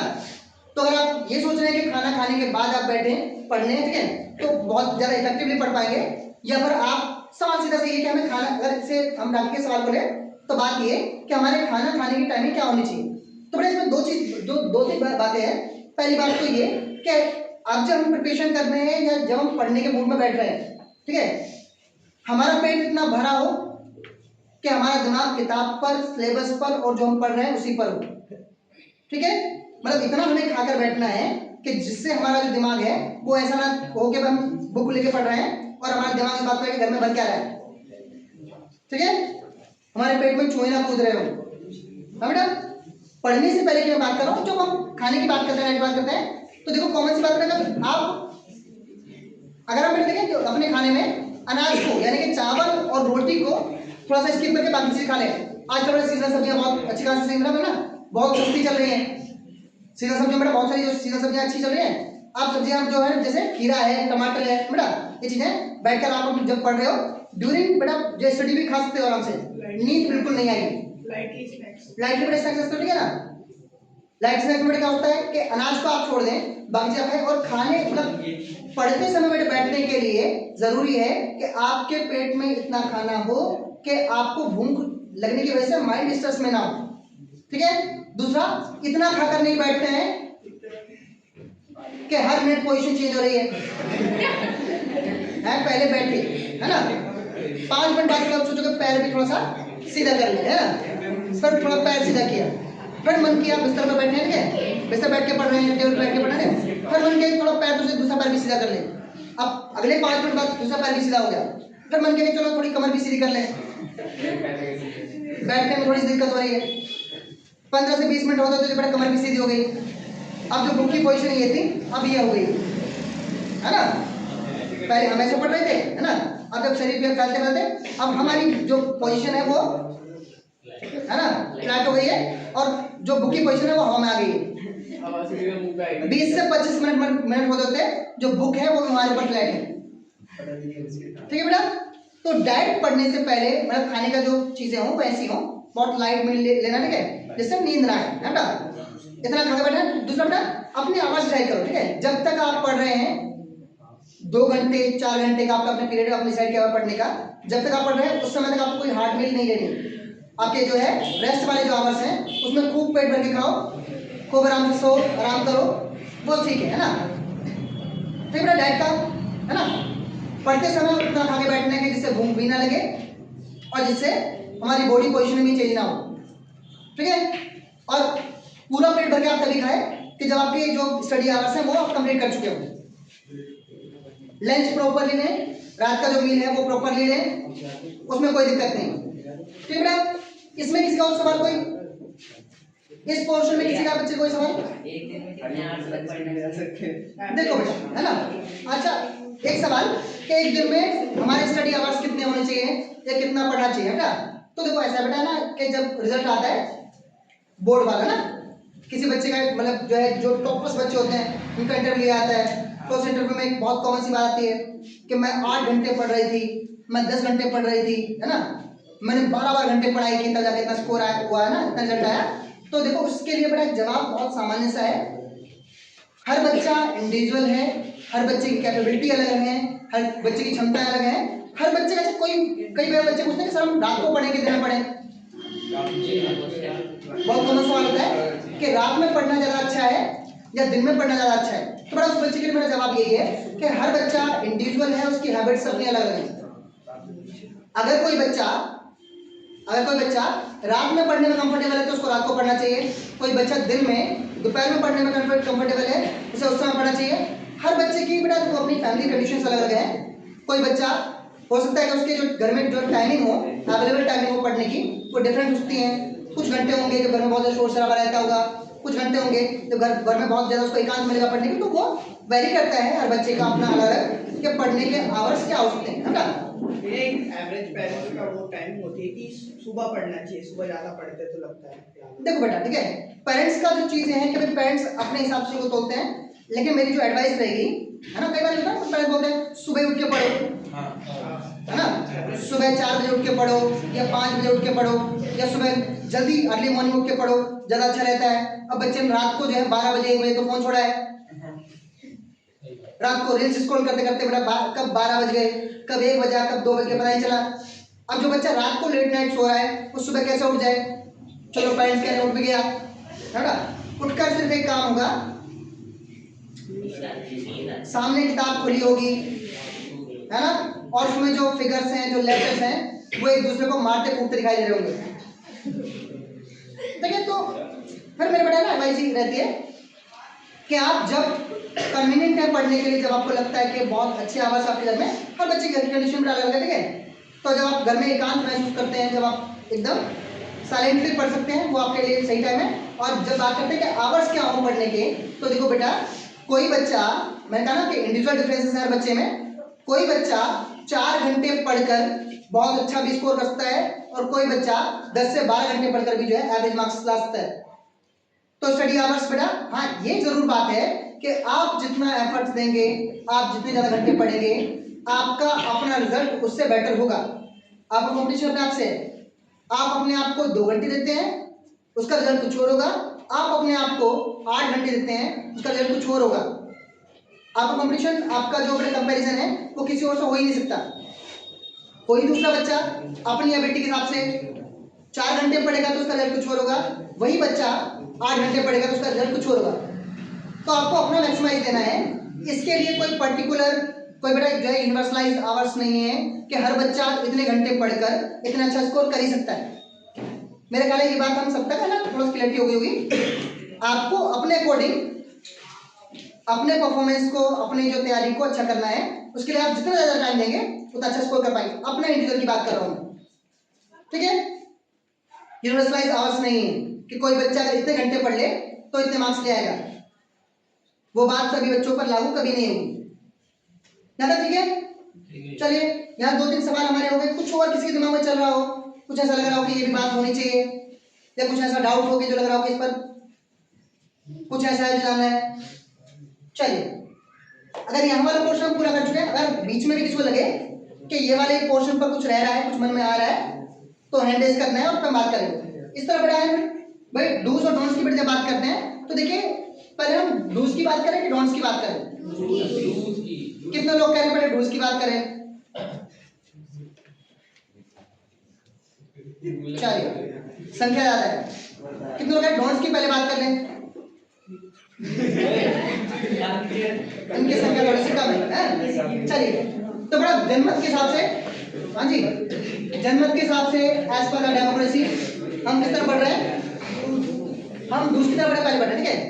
तो देखो बेटा, जो कुछ कॉमन सी बातें कोई भी सब्जेक्ट का एग्जाम है, डजंट मैटर को मैथ का एग्जाम आप दे रहे हैं, डजंट मैटर के आप हिस्ट्री का एग्जाम दे रहे हैं, डजंट मैटर के आप पॉलिटिकल साइंस की बात कर रहे हैं, हिस्ट्री की बात कर रहे हैं, या किसी अलग सब्जेक्ट की बात कर रहे हैं, कुछ चीजें एग्जामिनर जो कॉमनली किसी कॉपी में चाहते हैं या कॉपी में जो होना चाहिए, उनकी बेटा बात कर रहे हैं, ठीक है। हालांकि बेटा इसका जो सबसे जो बड़ा इंपॉर्टेंट जो फैक्टर है डूज का, जो एग्जाम में एग्जामिनर देखना चाहता है, और ये कहें कि एग्जामिनर के द्वारा कॉपी का जो फर्स्ट लुक होता है, उसमें एग्जामिनर डिसाइड कर लेता है कि बच्चे के मार्क्स कैसे आने वाले हैं। तो बेटा क्या आपका, वो है आपकी हैंड राइटिंग। वो क्या है? Hand writing. बेटा मैं बार बार बच्चों से कहता हूं कि बेटा देखो ऐसा, अच्छा, क्योंकि हम अपने बोर्ड एग्जाम से 2 दिन पहले ये बात कर रहे हैं, तो मेरी पहली सलाह ये भी रहेगी बच्चों को कि इस समय किसी भी बच्चे को अपनी हैंडराइटिंग के साथ कोई भी एक्सपेरिमेंट करने की जरूरत नहीं है, ठीक है। अगर आप 10th में हैं तो आपकी हैंडराइटिंग की एज 10 साल है। अगर आप 12th में हैं तो आपकी हैंडराइटिंग की एज 12 साल है। तो 10 साल और 12 साल जिस चीज की एज है, उसे 2 से 4 दिन में चेंज कर पाना पॉसिबल नहीं है। तो इसीलिए, हालांकि मैं साथ में ये भी कह रहा हूं कि हैंडराइटिंग हमारे रिजल्ट को, हमारे मार्क्स को इफेक्ट करने वाला सबसे मेजर फैक्टर है। सेम टाइम मैं ये भी बात कह रहा हूं कि इस समय किसी भी बच्चे को अपनी नेचुरल हैंडराइटिंग से एक्सपेरिमेंट करने की कोई जोखिम, कोई रिस्क उठाने की जरूरत नहीं है। चलिए, हैंडराइटिंग में क्यों मैं कह रहा हूं कि भाई एग्जामिनर ने मुझे बताया कि देखो ऐसा है कि सबसे पहले जो जब कॉपी एग्जामिनर के पास आती है, सबसे पहले क्या होता है, सामने बच्चे ने क्या लिखा, क्या नहीं लिखा, मात्राएं सही है कि नहीं है, स्पेलिंग सही है कि नहीं है, वो चीजें बाद का पार्ट है। सबसे पहला जो चीज इफेक्ट डालती है एग्जामिनर पर, वो क्या होती है? हैंडराइटिंग। बेटा है ना, किसी बच्चे की बेटा हैंडराइटिंग ऐसी भी होती है कि जिसको एग्जामिनर का मन करता है कि कॉपी बच्चों को ना दो, ये जो कॉपी एग्जामिनर चेक कर रहा है वो कॉपी वापस जाए, उसके पास रहे, उसके पास अपने पास रहे, या जो बाद में बच्चे प्रिपरेशन करेंगे उनको एग्जामिनर कॉपी दिखाएगा, देखो ऐसी राइटिंग होनी चाहिए। कुछ कॉपियाँ ऐसी भी होती हैं और कुछ कॉपियाँ ऐसी भी होती हैं जिन्हें एग्जामिनर जब चेक करने के लिए टेबल करता है तो उसे समझ नहीं आ रहा होता कि कॉपी जो है किधर से सीधी है। 2-3 बार घुमा के देखता है ना, मतलब ऐसे सीधी है कि पर ऐसे सीधी है, पर 4 बार घुमा के देखता है, उल्टी करके देखता है ऐसे सीधी है, समझ नहीं आ रहा कि मतलब कॉपी किधर सीधी है ना। और ऐसी राइटिंग के लिए बड़े कहावत कही जाती है कि कुछ बच्चों की राइटिंग ऐसी होती है जिसे बच्चा या तो खुद पढ़े या खुदा पढ़े, है ना। जब बच्चे खुद समझ में आएगी या फिर खुदा को समझ में आएगी, एग्जामिनर को समझ में नहीं आएगा उसने लिखा क्या है। और कुछ और बेटा एकदम लो लेवल के बच्चे होते हैं जिन्हें अपनी लिखी हुई राइटिंग खुद समझ नहीं आती है, उनसे खड़ा होकर पढ़वा लो बेटा ये क्या लिखा है, वो पहले सर गुजार होते हैं कि इसमें लिखा क्या मैंने। तो ये बच्चे बहुत रेयरेस्ट बेटा जो प्रजाति है वो ये वाली है, उससे कम रेयर प्रजाति वो वाली है। ऐसा लिखते हैं कि एग्जामिनर कुछ है ना, देखते हैं कई बार कुछ फोटोज आती हैं, कुछ रील्स आती हैं, ट्रू लिखा है फॉल्स लिखा समझ नहीं आ रहा है। एग्जामिनर जाकर सर बुझाएगा, दिमाग मारेगा क्या लिखा है समझ गए, और बाद में हाथ थका कर नंबर दे देगा, क्या पता सही लिखा हो है। और कंडीशन को ठीक है, तो बड़ा हैंड राइटिंग हाँ ये हमेशा होने वाला नहीं है, एग्जामिनर थका के नंबर दे देगा। हाँ जब उसे 4 बार कॉपी घुमानी पड़ेगी है बेटा कॉपी पढ़ने के लिए, तो बोले वो उसके मन में ये भी भाव आ सकता है इसे सबक मैं सिखाता हूँ, आगे से या तो लिखना छोड़ देगा या पढ़ना छोड़ देगा। तो बड़ा हैंड राइटिंग है ना, हैंड राइटिंग बहुत इंपॉर्टेंट मेजर पार्ट प्ले करती है इसमें आपके रिजल्ट में। तो हैंड राइटिंग बड़ा थोड़ी सी है ना ठीक ठाक हो तो हम अच्छे मार्क्स ले सकते हैं, है ना। जो मेजर कंसर्न रहता है कि 12वीं में पढ़ने वाला बच्चा, 10th में पढ़ने वाला बच्चा, अगर उसके हैंड राइटिंग के हाल ये हैं तो थोड़ा सा ये अपेक्षा की जाती है बच्चों से कि उनकी राइटिंग कम से कम ऐसी तो हो कि कोई सामान्य बुद्धि वाला बच्चा उस राइटिंग को पढ़ सके। चलिए हैंड राइटिंग के साथ में हम बात करते हैं प्रेजेंटेशन की, इस बात करते हैं। प्रेजेंटेशन का मतलब क्या देखो, हैंड राइटिंग में क्या है, प्रेजेंटेशन का एक पार्ट है ना। एग्जाम प्रेजेंटेशन की हम जब बात कर रहे हैं बेटा, तो हमारी मतलब जो एग्जामिनर की हम बात करें तो एग्जामिनर चाहता है कि बच्चे की कॉपी नीट एंड क्लीन हो। अगर बच्चे की कॉपी नीट एंड क्लीन है, साफ सुथरी है, तो एग्जामिनर जो है उस बच्चे को ज्यादा नंबर देने की उम्मीद पहले से रखता है, और जो भी चीजें लिखी गई हैं उन्हें पढ़ समझ और जो है अच्छी तरह मार्किंग कर पाता है। जब प्रेजेंटेशन की बात कर रहे हैं तो उसके 2-3 फैक्टर हैं, प्रेजेंटेशन के 2-3 फैक्टर हैं। उन बड़ा फैक्टर्स में क्या है कि जब हम प्रेजेंटेशन की बात कर रहे हैं तो राइटिंग उसका एक फैक्टर पहले से है ही। प्रेजेंटेशन का मेन पार्ट क्या है, हैंड राइटिंग। दूसरा बेटा क्या है, क्लियरिटी। क्लियरिटी का मतलब बेटा क्या कि देखो आपको एग्जाम जब आप लिख रहे हैं तो एग्जाम में इतना कंफ्यूज रहने की जरूरत नहीं कि आप 4 शब्द लिख रहे हैं और हर 4 शब्द के बाद, हर 4 वर्ड के बाद एक वर्ड काट रहे हैं, और 100 शब्द जो शब्दों के लिखे हुए आंसर में 8 से 10 बार आपने कट लगाया है। क्लैरिटी की बात तब कर रहे हैं बेटा, पहला हैंड राइटिंग की बात करें तो क्लैरिटी का मतलब कि आपकी कॉपी नीट एंड क्लीन हो। कोशिश करें कि आपसे कोई भी चीज उसमें एग्जाम में गलत ना हो, और गलत हो भी रही है तो उसे काटने का एक तरीका है, एक सलीका है। आप वर्ड को एक लाइन कर देंगे, एग्जामिनर समझ जाएगा वो काट दिया है। पर एग्जामिनर कहते हैं कि कई बार जो है कॉपी ऐसी, मतलब बच्चे ने कोई आंसर गलत लिखा, कोई प्रॉब्लम नहीं, दिक्कत नहीं है, आपने एक वर्ड गलत लिखा, एक बार उस पर पेन चलाया, वो कटा हुआ ही माना जाएगा। आपने पूरा आंसर गलत लिख दिया है, उस पर एक बार आप पेन चला दें, वो कटा हुआ ही माना जाएगा। लेकिन मोस्ट ऑफ द केसेस में ऐसा होता है कि जब बच्चे ने कोई एग्जाम गलत लिख दिया तो उसे काटने की नहीं, सबूत मिटाने की कोशिश की जाती है। बच्चा कोशिश करता है कि एक एक वर्ड, लेटर की एक लाइन जो मिटाई जाए, और पेन लेकर जैसे बच्चे ने 10 से 15 मिनट उस पर खूब कोशिश की हो, अगर बच्चे के पास उस समय पेंट ब्रश होता तो पूरी कॉपी पोंछ देता। उस कोशिश में कई बार बच्चे क्या करते हैं, फ्रंट पेज पर काट रहे हैं और पीछे वाला जो है लिखा हुआ सही आंसर है वो भी कट रहा है ना, तो शिद्दत नहीं है काटने की, कोशिश करेंगे पेज क्लियर कर दें। तो बेटा नीट एंड क्लीन का मतलब ये कि पहली बात तो क्या है, कोशिश करें कि कोई गलती ना हो। अगर कोई बहुत मेजर मतलब बड़ा माइनर सी गलती है तो उसे उसके हालातों में छोड़ दें, हाईलाइटेड नहीं होगा। गलती हो गई है, एक बार पेन चलाएं, वो काटा हुआ ही माना जाएगा। परीक्षा के संविधान में उसे काटा हुआ माना जाएगा जहां बच्चे ने पेन चला दिया हो। पूरे सबूत मिटाने की कोशिश नहीं करनी है बेटा। तो क्लैरिटी मतलब कॉपी नीट एंड क्लीन हो। नीट एंड क्लीन जो चीज है उसका एक पार्ट बेटा डिस्टेंस भी है। क्या है? Distance between two answers, distance between letters of word. बेटा कई बार क्या होता है कि बच्चे जो आंसर लिख रहे होते हैं या तो उनकी राइटिंग बेटा ऐसी है या उनका बेटा लिखने की हैबिट ऐसी है कि समझ नहीं आ रहा है कि कौन सा वर्ड कहाँ खत्म होकर कौन सा दूसरा वर्ड शुरू हो रहा है। ऐसा लग रहा है बच्चे ने लिखना शुरू किया एक बार से और बिना कोई गैप दिए सारा जो ऊपर से लेकर उनसे एग्जामिनर को उसमें सिर्फ अल्फाबेट्स नजर आ रहे हैं, कोई वर्ड कोई सेंटेंस कहीं नजर ही नहीं आ रहा। ये सबसे भयानक स्थिति है बेटा, डिस्टेंस की बात कर रहे हैं। दूसरी भयानक स्थिति बेटा ये वाली है कि कई बार बच्चे क्या करते हैं बेटा कि जो आंसर लिख रहे हैं उसमें कम से कम बेटा जब आप एक आंसर लिख रहे हैं तो उसमें बीच में 2 लाइन का गैप हो।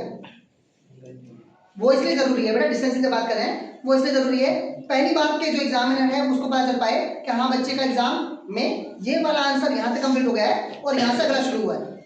जनरली होता क्या है कि बच्चे बेटा क्या करते हैं, जो 32 पेज की कॉपी है बच्चे चाहते हैं 2 पेज में पेपर कंप्लीट हो जाए और 30 पेज सुरक्षित बच जाए। पेड़ बचाना जरूरी है, पेपर बचाना जरूरी है, लेकिन बेटा सीबीएसई कॉपी के लिए आपने पे किया है तो उसका यूटिलाइजेशन पूरा चाहिए है ना।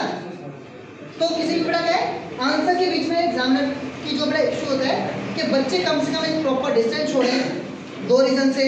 पहला रीजन ये कि भाई पता चले कि कौन सा आंसर कहाँ खत्म हो रहा है और कहाँ से दूसरा आंसर स्टार्ट हो रहा है। दूसरा रीजन ये है ना, दूसरा रीजन ये कि एग्जामिनर को मार्किंग करने के लिए स्पेस भी मिले, चेक करने के लिए भी स्पेस मिले कि कहाँ नंबर देने हैं, कहाँ पर मार्क्स देने हैं। डिस्टेंस बेटा बहुत जरूरी है, ठीक है।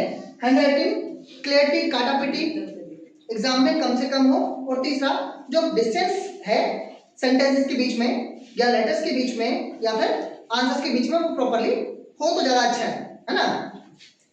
ऐसा ना हो कि उसको ढूंढना पड़ा एग्जाम में कहाँ से लाइन पकड़ के ढूंढना पड़ा कि यहाँ जाके आंसर खत्म होगा, अच्छा थोड़ी दूर बाद ही फिर क्या अगला आंसर शुरू हो गया। तो थोड़ा सा कॉपी आपके पास है 32 पेज की, वो मैक्सिमम लिमिट है, उसको थोड़ा सामान दूरी पर रखना है, ठीक है। Hand writing clarity distance. और बेटा जो प्रेजेंटेशन की बात कर रहे होते हैं उसमें क्या है बेटा, ठीक है, एक कॉमन सी जो मतलब जो बेटा जो चीज एग्जामिनर चाहते हैं कि आपके एग्जाम में आपके आंसर शीट में आपके हर क्वेश्चंस की जो मार्किंग है, यानी आप कौन से सवाल का आंसर कहाँ कर रहे हैं, वो बहुत क्लियरली मेंशन हो। क्या चीज बेटा, इसे हम मार्किंग बोलते हैं या हम क्वेश्चन मार्किंग बोलते हैं बेटा। मार्किंग की जब बात करते हैं तो क्लियरली मेंशन हो कि आप किस जगह से कौन से सवाल को स्टार्ट कर रहे हैं। एक बात बेटा बहुत ध्यान रखनी है, बहुत साफ सुथरे शब्दों में, अगर आपकी मार्किंग ठीक नहीं है या आपकी मार्किंग को लेकर जो एग्जामिनर कंफ्यूज है तो मार्क्स मिलने वाले नहीं है, मार्क्स लेने की उम्मीद नहीं करनी। अगर आपकी मार्किंग में किसी भी तरह का एग्जामिनर को डाउट है तो तरीका बेटा क्या मार्किंग का, अगर हम बेटा अपनी आंसर शीट को लें तो देखिए अगर इस पोर्शन में हमारी आंसर शीट है बेटा तो तरीका ये है, आपके पास बड़े सवाल है, बड़े सवाल मतलब अगर आप 2 नंबर से बाद के सवालों की बात करते हैं तो आपको अपना आंसर नंबर बीच में लिखना है, सेंटर में लिखना है, आंसर नंबर 2 आंसर नंबर 3 जो भी आपका आंसर बीच में है। या फिर एक जो चीज है ना एग्जाम में जो चाहते हैं, ठीक है, अगर इधर आप आंसर डाल रहे हैं, यहाँ डालते हैं ना आंसर नंबर 2 3 4 जो डालते हैं, अगर आप इधर भी डाल रहे हैं, ठीक है, तो सिर्फ इधर डालें। बच्चों के दिमाग में क्यों कंफ्यूजन है कि हमारी कॉपी का साइज अगर ये है, इतना स्पेस इधर छोड़ा, इतना स्पेस इधर छोड़ा और कॉपी बना रेल की पटरी, बीच में से ट्रेन दौड़ रही है, इधर गैप उधर गैप है बेटा।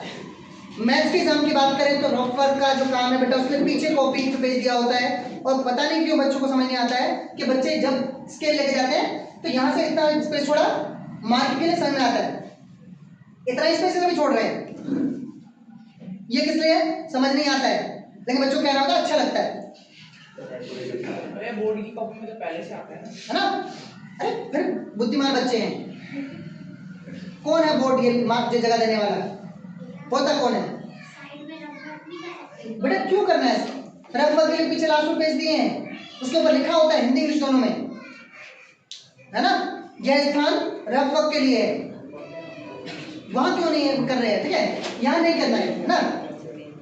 किसी भी सब्जेक्ट का कोई रफ वर्क पड़े साइड में जगह लेकर नहीं करना है, यहाँ नहीं दिखाना है। आप रफ पेज पर जाओ, ठीक है, वहाँ क्वेश्चन नंबर डालो, रफ वर्क करो, चलेगा। एग्जामिनर को डाउट होगा आपने आंसर कहाँ से निकाला तो वहां वो देखकर रफ वर्क कर लेंगे, देख लेंगे बेटा। और रफ वर्क ऐसा ना हो कि पता चला कि कौन सा सवाल कहाँ है, ईशान अवस्थी जो है वो वाले तारे जमीन पर वो नहीं बनना है बेटा, ठीक है। तो बेटा ये वाली जो चीज है एग्जामिनर क्या होता है, ये वाला जो काम है बेटा, कॉपी का पोर्शन ये हो, यहाँ मार्किंग का स्पेस हो, अगर लॉन्ग क्वेश्चंस हैं तो बच्चा ऊपर डाले आंसर नंबर बेटा 1 ऊपर, मतलब ऊपर डाला 4 नंबर सवाल एक पेज में आएगा, आराम से साफ दिखाई देगा कि भाई बच्चे की मार्किंग कहाँ से। नेक्स्ट पेज पर जाओ, वहां ऊपर आंसर नंबर डाला है ना। और बेटा देखो सिंपल सी बात है, एग्जामिनर चाहते हैं कि आपका एग्जाम जब भी आप लिखें तो पॉइंट्स में हो, एलैबोरेटेड हो, ये बहुत जरूरी है। पॉइंट्स में हो और हर पॉइंट को एलैबोरेट किया हो, जो स्पेशल कैरेक्टर्स है, जो खास चीजें हैं उन्हें अंडरलाइन किया हो।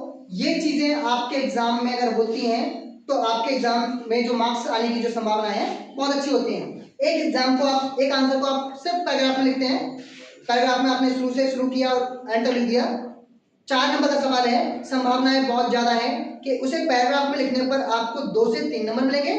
और अगर आप उसी आंसर के लिए पॉइंट्स लिख रहे हैं तो ये संभावनाएं बहुत ज्यादा है कि आपको जितने नंबर का सवाल है उतने ही मार्क्स मिलेंगे। तो पॉइंट्स का विशेष ध्यान रखना है। अगर 2 नंबर से ऊपर, 2 नंबर में भी कुछ सवाल ऐसे होते हैं आप पॉइंट्स लिखकर आराम से उन्हें डिफाइन कर सकते हैं, एलैबोरेट कर सकते हैं, लेकिन 4 नंबर या उससे जो बड़े सवाल हैं वो आपको वहां लिखनी है, ठीक है। दूसरी बात में एग्जामिनर जो उनका कहना होता है बच्चे कॉपी में क्या करें, है ना, पॉइंट्स में साफ सुथरी कॉपी है। और फिर ये सब चीजें मिलकर जो हम यहाँ तक बात कर रहे हैं ये सब इसका पार्ट है, ये सभी प्रेजेंटेशन का पार्ट है। और देखिए प्रेजेंटेशन की वैल्यू क्या है, हम उस पर बात करें। किसी भी चीज के लिए बेटा प्रेजेंटेशन बहुत जरूरी है। मैंने फिर से कहा कि आप वहां पर अवेलेबल नहीं है जहां आपकी कॉपी चेक हो रही है, ठीक है। आप कितने डिसेंट है, आपका ड्रेसिंग सेंस कितना अच्छा है, आप कितना स्मार्ट दिखाई देते हैं, आप कितना ब्यूटीफुल दिखाई देते हैं, इन सब बातों से एग्जामिनर को मतलब नहीं है। एग्जामिनर के लिए वही बच्चा सबसे डिसेंट, सबसे ड्रेस्ड, सबसे बड़ा क्या है ना, ब्यूटीफुल, सबसे स्मार्ट है कि जिसकी कॉपी एकदम नीट एंड क्लीन, एकदम फर्स्ट क्लास, एकदम स्मार्ट है, ठीक है। एग्जामिनर जो है आपकी कॉपी से आपको जज करता है कि बच्चा कितना डिसेंट है, कितना स्मार्ट है। कॉपी की हालत एकदम गंदी है, कॉपी वेंटिलेटर पे सांस ले रही है, आप कितना डिसेंट बन के घूमते हैं, एग्जामिनर के लिए सबसे जो है भद्दी शक्ल वाले आप ही, ठीक है। आपका फिजिकल अपीयरेंस कैसा भी हो, आपकी कॉपी बहुत first class, neat and clean, बढ़िया से लिखी हुई है, एग्जामिनर के लिए सबसे स्मार्ट, सबसे ब्यूटीफुल बच्चे आप ही, ठीक है। देखो बहुत बहुत सामान्य सी बात है, हम लोग जिस लोकेलिटी में रह रहे हैं, हम जहाँ रह रहे हैं वहाँ नॉर्मली बेटा जो चाय मिलती है बाहर, चाय की टपरियों पर, खोखों पर कितने रुपए कीमत होगी इसकी? नॉर्मल मेरे ख्याल से 10 रुपए कीमत होगी, थोड़ा सा और अच्छा हो तो 20 रुपए तक भी मैंने देखा कहीं चाय है ना, और वो थोड़ी सी अच्छी है ना। कूलर वाली कप वाली बात करें तो कूलर वाली भी है। तो नॉर्मल प्राइस का जो प्राइस है चाय कितना है? 10 रुपए नॉर्मल चाय है, ज्यादा स्पेशल बेटा उसमें इलायची अदरक डाल के हम मान लेते हैं 20 रुपए तक की चाय हो सकती है। कितने की? 20 तक की। हम बात कर रहे हैं चाय की टपरियों पर, चाय की खोखों पर, है ना, जहाँ चाय बन रही होगी बाकी दशाएं हमें पता है ना। जो चाय ला कर देगा छोटू चाय वाला, कॉमन तो ये होता है ना, छोटू चाय वाला चाय ला कर देगा, ठीक है ना। शायद उसने अपने जो बड़े कपड़े को भी जो ना रुमाल की तरह इस्तेमाल किया होगा, चाय को ऐसे पकड़ेगा है और लाकर जहां बैठे वहां चाय, आपकी चाय है ना। कितनी कीमत चाय की? 10। चाय की क्वांटिटी क्या होगी? 50 ml 100 ml तक होगी, इतना ही चाय का बना लेते हैं। 50 ml 100 ml चाय होगी, बाल्टी भरकर तो नहीं है ना। चाय में क्या है? दूध है, चाय पत्ती है, अदरक भी है, 20 रुपए दे रहे तो इलायची अदरक डाला हुआ, ठीक है, चाय मसाला भी डाला हुआ, 20 रुपए में ना। चलिए एक चाय वो है उसमें सभी वो चीजें हैं जो एक चाय में जरूरी हैं। चाय का स्वाद भी अच्छा हो सकता है ना, चाय का स्वाद भी अच्छा हो सकता है, लेकिन वो कैसे रिप्रेजेंट की जा रही है आपके सामने उसकी हम बात करें। आप किसी अच्छे से होटल में जाएं, 5 स्टार होटल तो बड़ा थोड़ा सा बड़ी बात हो जाती है, किसी आप 3 स्टार 5 स्टार होटल में चले जाएं, ठीक है, तो वहां देखिए वहां एक चाय की नॉर्मल जो प्राइस है मेरा अनुमान है 200-250 रुपए का होगा, 200-250, 100-150 का होगा। हम एक एवरेज मान के चलते हैं 200 रुपए, कितना? अपना मान के मतलब थोड़े से एवरेज जो होटल है अपनी की चाय का प्राइस होता है 200 रुपए ना। क्या वो चाय 200 वाली बाल्टी में आएगी, कप में आएगी, क्वांटिटी वही हो सकती है 50, 100, 150 ml है ना। उस चाय में क्या डाला गया होगा, लगभग सेम चीजें, दूध ही डाला गया होगा ना। कौन 200 की चाय तो पेट्रोल में बनाएंगे अपना, दूध ही डाला गया होगा, चाय पत्ती डाली गई होगी, वही अदरक वही मसाला डाला गया होगा है ना। लेकिन उस चाय को जब आपके सामने लाया जाए तो जब आप बैठकर वो चाय पी रहे होंगे उसका एम्बियंस बहुत अच्छा खासा होगा, साइड में थोड़ा सा म्यूजिक बज रहा होगा है ना, बहुत अच्छी C neat and clean atmosphere होगा, ठीक है। जो चाय लेकर होगा वो साफ सुथरे कपड़ों में बहुत वेल ड्रेस्ड होगा, ठीक है, बहुत तमीज में लाकर चाय आपको मतलब देगा, ठीक है, सर्व करेगा। चाय वही है 100 ml चाय, उस चाय में वही सभी चीजें डाली गई हैं जो 20 रुपए वाली में है, जो 200 वाली में है। लेकिन दोनों चीजों में अंतर बड़ा किस चीज का है, प्रेजेंटेशन का है। एक प्रेजेंटेशन उस चाय को 20 रुपए का बना रही है और एक प्रेजेंटेशन उस चाय को 200 रुपए का बना रही है। तो प्रेजेंटेशन की वैल्यू आप समझ रहे होंगे, इसलिए एग्जाम में बेटा क्या है, same content, same syllabus, same book और सेम आंसर दो बच्चे लिख रहे हैं। एक बच्चे को 90 प्लस मार्क्स पे आ रहे हैं और एक बच्चे को पास होने के लाले पड़ रहे हैं जस्ट बिकॉज ऑफ प्रेजेंटेशन, ठीक है बेटा। तो प्रेजेंटेशन का ही एक पार्ट है हैंड राइटिंग, है बेटा। तो प्रेजेंटेशन एग्जाम के लिए बहुत जरूरी है। आप कितना अच्छा पढ़ रहे हैं, आप कितना अच्छा आंसर कर रहे हैं, वो एक अलग चीज है, उसकी अपनी अलग वैल्यू है। आप कैसे रिप्रेजेंट कर रहे हैं अपने आंसर को, इस चीज की अपनी एक अलग वैल्यू है जो ध्यान रखनी है, ठीक है।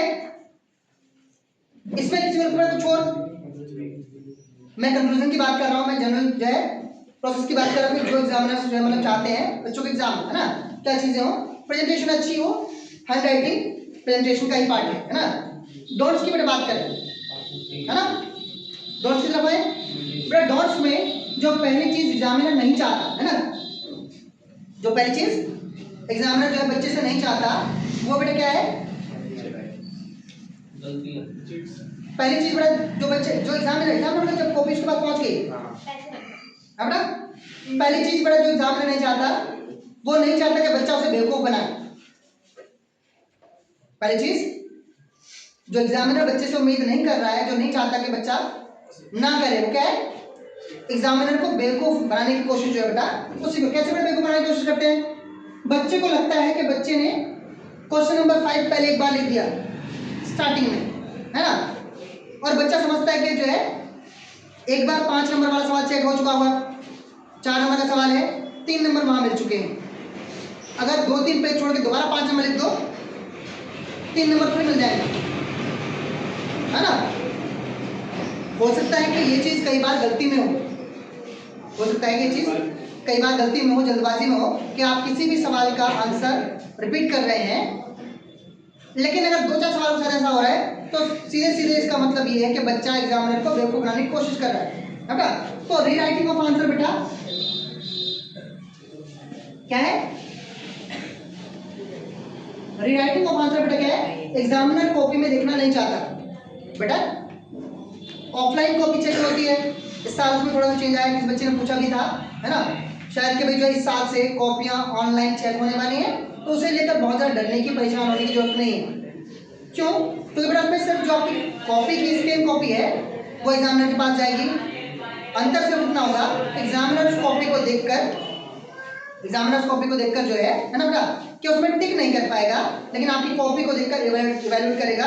और जैसे मार्क्स अभी चढ़ते हैं ऑफलाइन जो है अवार्ड लिस्ट में, सवाल नंबर बेटा 5 है तो 5 का नंबर चढ़ा दिया, 6 का चेक कर लिया, 6 का नंबर चढ़ा दिया, 2 सवाल नंबर 2 चेक कर लिया, वो चढ़ा दिया। तो इतना वही सीधा तरीका वही रहेगा, बस होगा ये कि एग्जामिनर के पास अब आपकी फिजिकल कॉपी नहीं होगी, फिजिकली आप उसके पास लेंगे, उसके पास स्कैन पेजेस होंगे, और जो स्कैन पेजेस हैं वो एग्जामिनर के पास होंगे, वो देखकर वैसे कॉपी चेक करेंगे।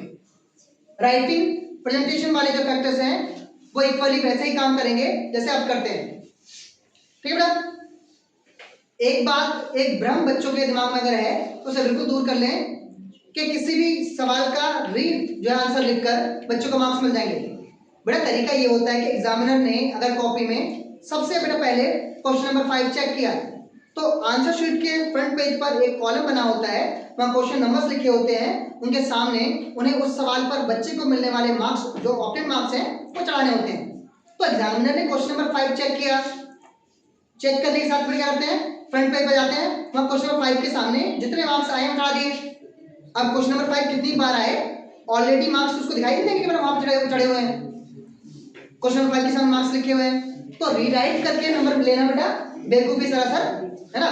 ये उम्मीद करने की जरूरत नहीं कि अगर आप किसी सवाल का आंसर एक से ज्यादा बार लिखेंगे तो आपको मार्क्स मिलेंगे, वो टाइम वेस्ट है, पहली चीज है बेटा। दूसरी बेटा चीज क्या है, जो एग्जामिनर नहीं चाहते है बेटा, जो एग्जामिनर नहीं चाहते है बेटा, तो एग्जामिनर को कंफ्यूज करने की कोशिश ना करें।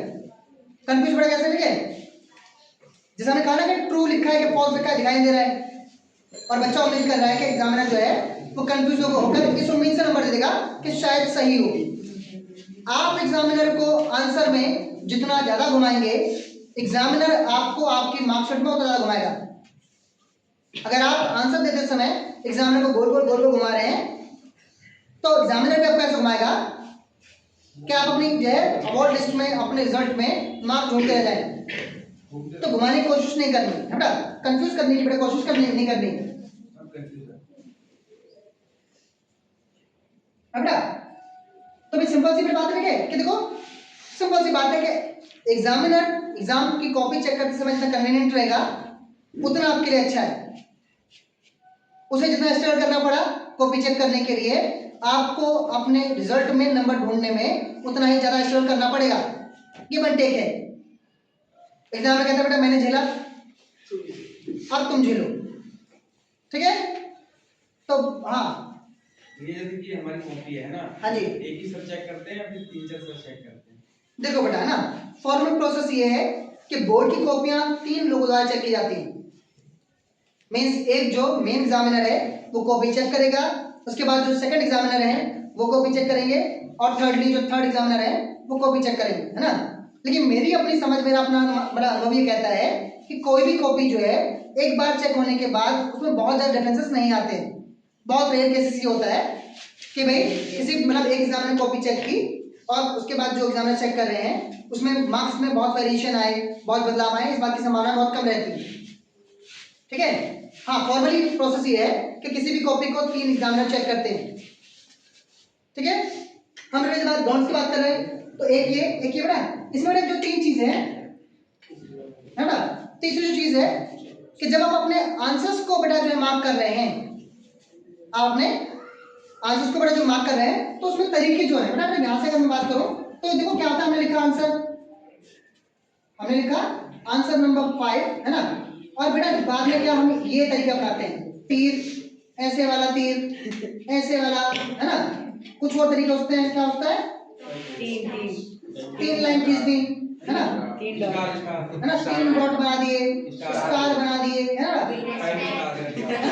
हैशटैग बना दिया, ऐट द रेट बना दिया। तो देखो बच्चा, ठीक है, हाँ ये सब चीजें क्या है ना, इन सभी जो है ना मार्क का मैथमेटिक्स में किसी लैंग्वेज में कोई अपना स्पेशल बेटा इनकी पोजीशनिंग है, किसी खास जगह पर ये चीजें यूज की जाती है ना। एग्जाम में बेटा जो यूज करने के लिए आपके पास तरीका है वो क्या है, सिंपल डैश है, क्या है, ठीक है। आप जब आंसर लिख रहे हैं सिंपल सा डैश लिख के, अगर आप अपने आंसर जो लिख रहे हैं यहाँ पे ना उसे अगर आप अंडरलाइन करें, आंसर लिखा अंडरलाइन किया, लिखकर बेटा जो है अपने डैश लिखा, इतना सफिशिएंट है। इसके अलावा इन सब चीजों की जो है कोई जरूरत नहीं है बेटा। क्या नहीं करना बेटा, यहाँ हमने बात की, जब हम क्लैरिटी की बात कर रहे थे, मतलब कि काटा पीटी कॉपी में नहीं करनी है। डॉट्स में ये भी है, बच्चों के आप अपने आंसर को जो काटो, ठीक है, गलत है कोई दिक्कत नहीं, चलेगा, या तो उसे उसके हालत में छोड़ दो, या ऐसा काटो कि भी जो है एक बार में समझ आ जाए कि हाँ काटा है। सबूत मिटाने वाली कोशिश अगर दिखाई देती है तो कॉपी गंदी होगी, साथ में क्या होगा, साथ में जो उसके साथ लिखे हुए जो दूसरे आंसर हैं, बैक साइड लिखे हुए आंसर्स हैं, वो इफेक्ट होंगे, ठीक है। तो बेटा एक जो ये मार्क्स हैं अनवांटेड मार्क्स, उनको बेटा ना सिंबल्स बोलते हैं, इनका इस्तेमाल एग्जाम में नहीं करना है, ठीक है। काटा पीटी वाली चीजें हैं उनसे, उनके बाद ये सब चीजें, ठीक है। दूसरा में बात क्या है, इनको अगर आपको कोई आंसर नहीं आ रहा है, कोशिश करनी है ना, कोशिश करनी है कि जितनी आपको नॉलेज है, जितनी आपको उस विषय के बारे में समझ है, उतना लिखें। ठीक है। अब ये वो वाला दौर नहीं है बेटा कि एग्जाम नहीं, मतलब एग्जाम में आंसर नहीं आ रहा है तो गाने लिखाएं, फिल्म की स्टोरी लिखाएं, है ना। एग्जामिनर का खून खोलता है। ठीक है।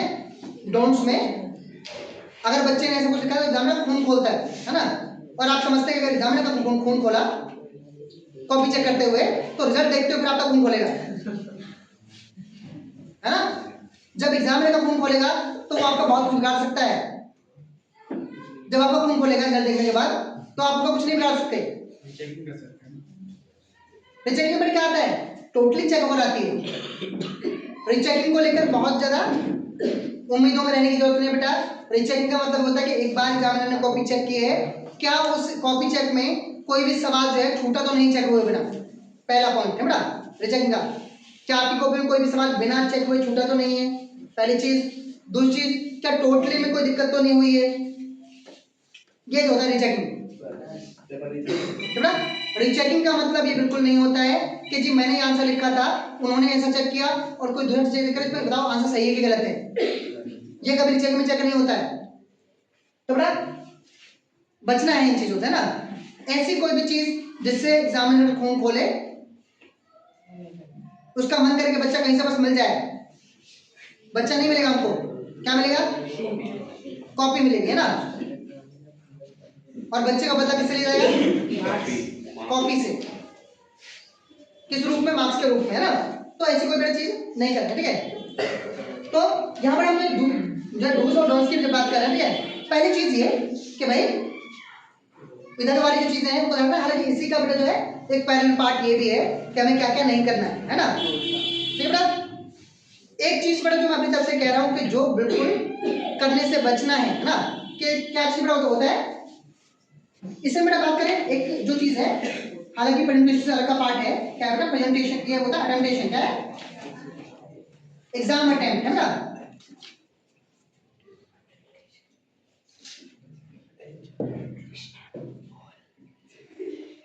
अटेम्प्टेशन की बात करते हैं। ठीक है। इसको मैं इधर में रखूं, अटेम्प्टेशन को, है ना। तो बेटा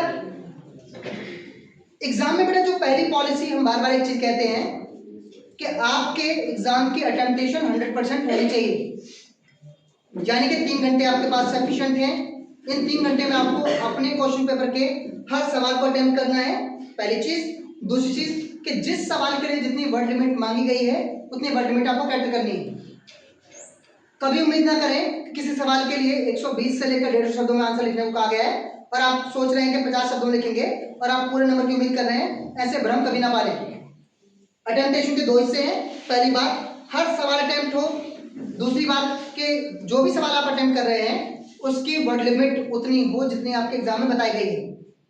ठीक है। डोंट से बात करूं, क्या नहीं करना है। कई बार मैंने देखा कि बच्चे क्या करते हैं, 3 घंटे का पेपर है और 3 घंटे को पेपर को 2 घंटे में देकर एग्जाम सेंटर से ऐसे निकलते हैं कि कोई बाहर अवार्ड मिलने वाला है। तो बेटा मैं आपकी जानकारी के बता दूं, भारत में अभी तक ऐसा कोई पद्मश्री, कोई भारत रत्न, है ना, कोई पद्म भूषण नहीं बना है कि जो इस बात के लिए दिया जाता है कि कौन बच्चा पहले पेपर करेगा। ठीक है। तो ये वाली बहादुरी कि नहीं मैंने 3 घंटे का पेपर 2 घंटे में कर लिया, किसी बेनिफिट की नहीं है।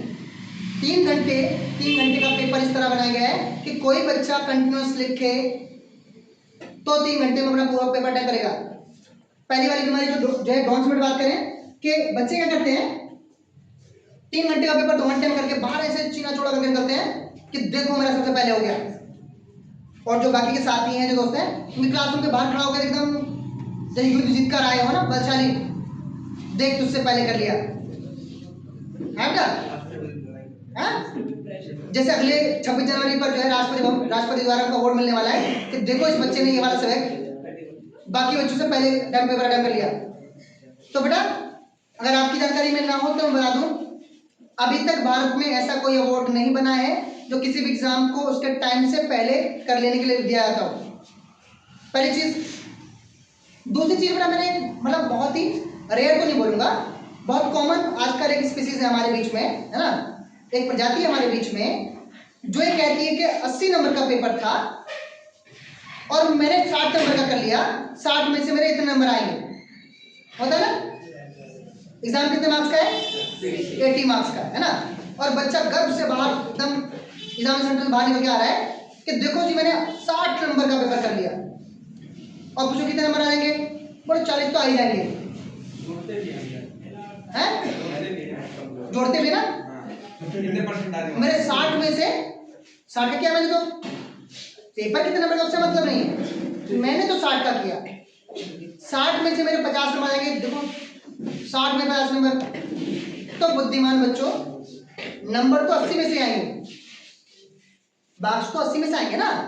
मार्क्स में ये तो लिखा होगा कि 80 में से इसने 50 का किया था, और देखो 50 में से 48 ले आया, बस 2 नंबर कटे हैं। ऐसा बच्चों को बहुत लगता है कि यार मैंने ना 80 नंबर का पेपर था तो क्या हुआ, मैंने 50 का किया, और देखो 50 में से 49 मार्क्स मेरे आ गए, 1 नंबर मात्र कटा। इसके लिए भी कोई अवार्ड नहीं बना है, ठीक है बेटा। सीबीएसई किसी भी बच्चे के लिए अलग अलग बेटा जो है मार्किंग स्कीम नहीं बनाती है, आउट ऑफ मार्क्स और ऑब्टेन मार्क्स, इतने में से इतने आए, ये वाला फॉर्मेट आजकल सभी बोर्ड्स में सीबीएसई में चल रहा है। ये वाला सिस्टम कहीं नहीं है कि इतने नंबर का पेपर था, बच्चे ने इतना किया और उसके इतने मार्क्स आए, ठीक है। तो दो चीजें अवॉइड करनी है,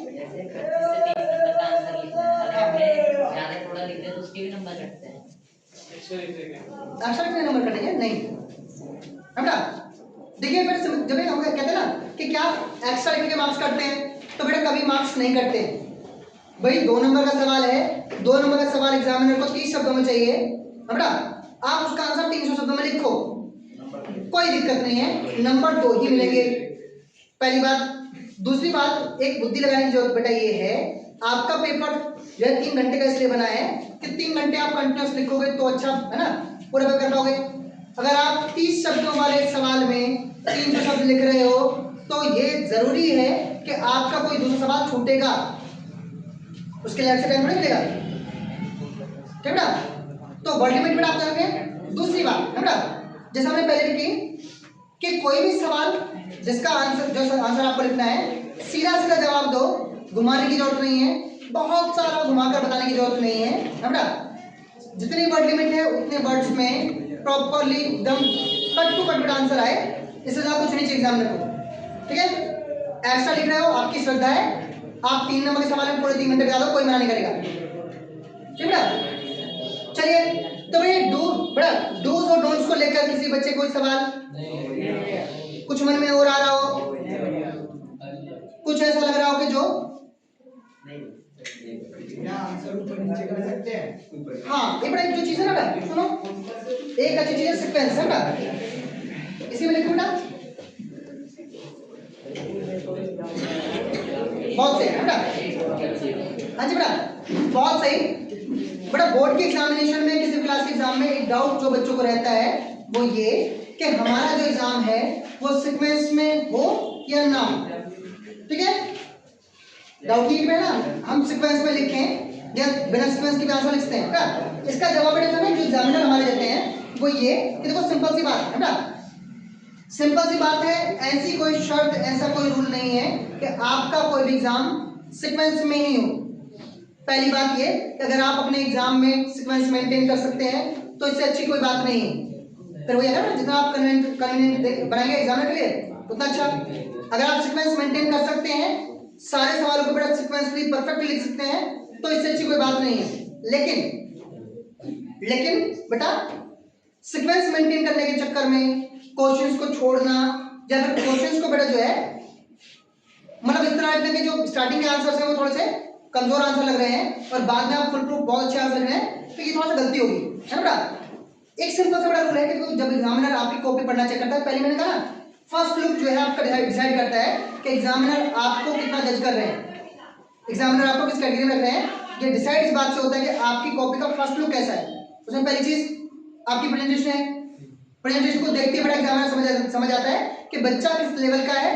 वो 30 से 50 नंबर वाली कैटेगरी में आता है, 60 से 70 वाली कैटेगरी में आता है, या 80 पार वाली कैटेगरी में आता है। पहले ग्रुप को देखिए बेटा समझ आते हैं।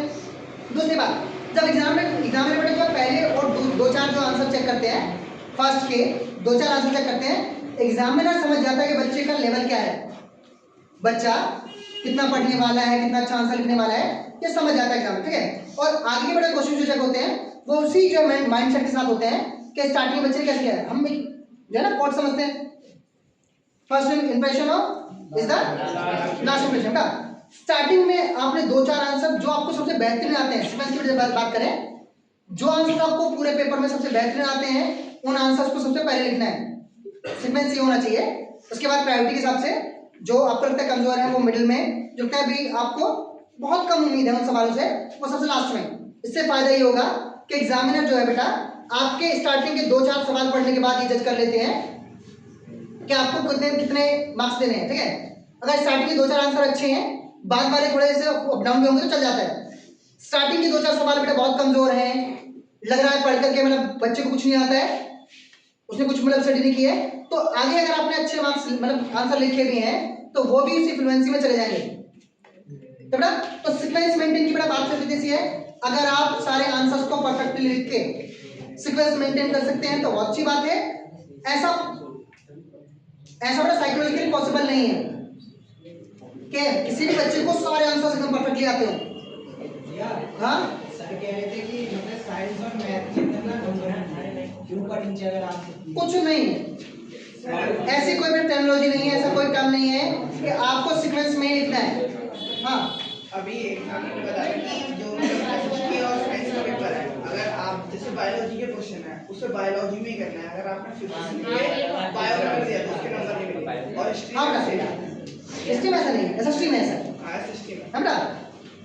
अच्छा भाई पहली बात तो देखो बेटा, अगर आप बात कर रहे हैं साइंस के एग्जाम की, है ना, और आपके रेंज में भाई पोर्शंस हैं भाई सब्जेक्ट के, फिजिक्स भी है, केमिस्ट्री भी है, बायो भी है, ठीक है, तो मुझे जरा ये बताएं कि क्या किसी भी सवाल में ऐसा है, भाई कोई भी सवाल होगा, अगर हमारे पोर्शन में सेक्शंस हैं ए बी सी, इंग्लिश वाले एग्जाम में होते हैं, हर सवाल का बेटा अपना पर्टिकुलर नंबर है कि नहीं, हर सवाल का अपना एक पर्टिकुलर नंबर है कि नहीं है ना।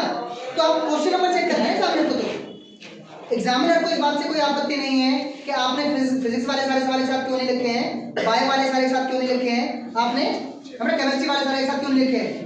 एसएसटी के एग्जाम में उससे कोई दिक्कत नहीं है कि आपने हिस्ट्री वाले सारे एक साथ क्यों नहीं किए हैं, ज्योग्राफी वाले सारे एक साथ क्यों नहीं किए हैं। उनके पास क्वेश्चन नंबर है, क्वेश्चन पेपर उनके पास है, आंसर स्कीम उनके पास है, तो इससे कोई दिक्कत नहीं कि आप फिजिक्स का, केमिस्ट्री का, बायो का, अगर साइंस का एग्जाम दे रहे हैं 10th में तो सवाल मिस करें, कोई दिक्कत नहीं।